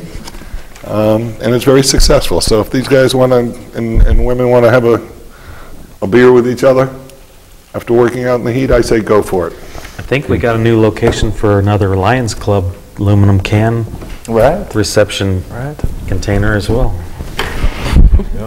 Okay, so there's no members of the public. I would entertain a motion. I'll make a motion. Mr. Dowling. Waive section 9.12.030, comma A, period, of the municipal code to allow consumption of beer at the city's community garden. Second. Mr. Dowling made the motion. Mr. Elinsky seconded it. All in favor? Aye. Aye. Any opposed? Motion carries. All right. Thank you.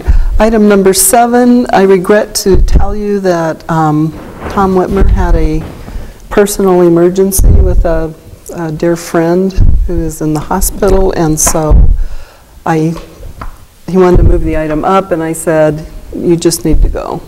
So we can put it on another meeting? Well, we can talk about it if you want. He gave his opinion here in this document. I read through it. I would agree wholeheartedly with his recommendation. And I am sad that the WAC is dividing the way it is.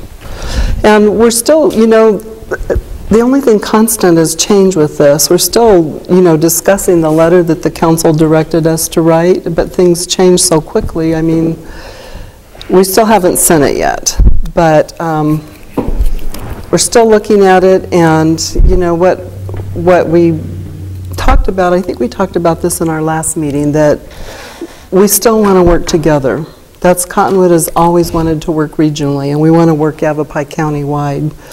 And so our suggestion will be, and then with the recent letter from Senator McCain, that we look at a similar group as the WAC is, with the Board of Supervisors being a member. So that if we need to go to the legislature, that we can all go and we don't have to go to another meeting a month later.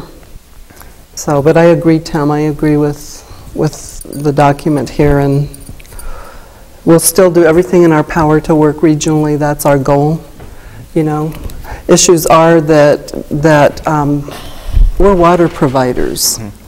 And so if you have a group that you belong to that has authorized itself to make decisions for you and there's no consensus, then that can impact the citizens that we represent. So if there's just issues with it. Well, what's nice about this agreement, too, is that we're not walking away.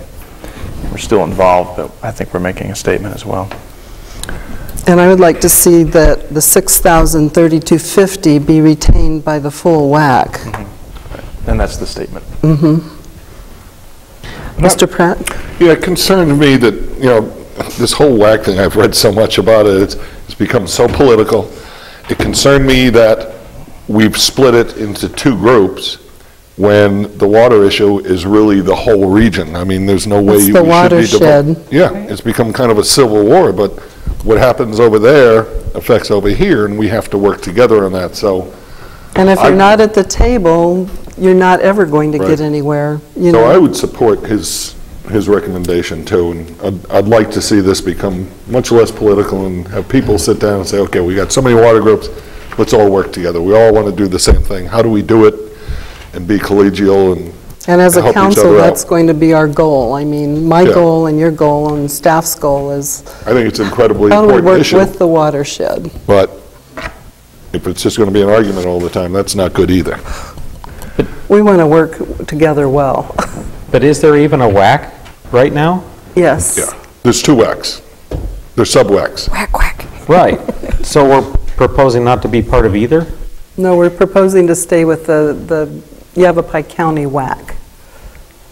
And we're proposing to reduce our fees to half because Prescott Valley and Yavapai County have also done so.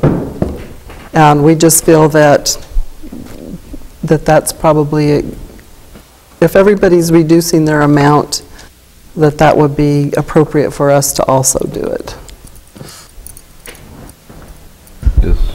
I mean, there will be a WAC until there's not a WAC. Because whack-a-mole. I don't know, sometimes I hate to be suspicious. I just wonder, I don't know, I can't prove it, but nobody wanted to have the public be able to point their finger and say you killed the whack. And so they're doing all these things to kill it, but it's taking some time. I don't see that the other communities want the whack to survive as a whole. But it seems to me that there's some legal basis for the fact that it's no longer accomplishing, or that rendering it to sub-whack status is no longer actually the whack we originally agreed to and signed on for. And so if they're dissolving what we originally agreed to and signed on for, I don't see why we would want to continue investing in something that wasn't what we agreed to.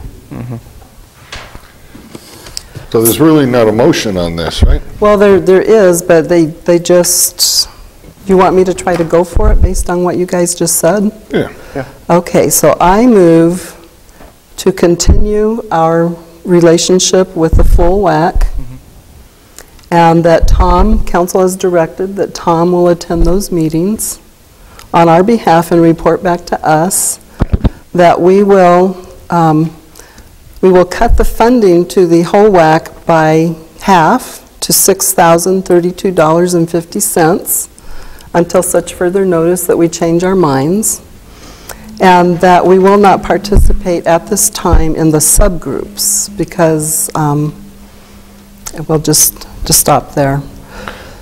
And that we will continue to do everything in our power to work regionally on a watershed level to protect the Verde River and provide water for people. Second. Okay, so the mayor made the motion and Mr. Pratt seconded it. All in favor? Aye. Aye.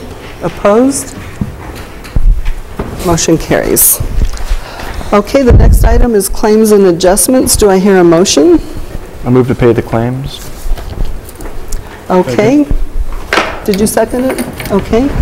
Mr. Elinsky made the motion. Mr. Hadegi seconded it. All in favor? Aye. Aye. Any opposed? Motion carries. Item number 10 is the annual review of the city clerk executive session pursuant to ARS 34-431-03A1. The council may vote to convene an executive session to conduct its annual performance evaluation of the city clerk, subject to the city clerk's right to compel the council to discuss this matter in open meeting. And I sent the city clerk her 24-hour notice letter, and she would like to hold the meeting in executive session. I move to executive session. Okay. Second. So Mr. Garrison made the motion, the vice mayor seconded it. All in favor? Aye. Aye. Any opposed? So we will resolve into executive session. Are we going to be able to stay in?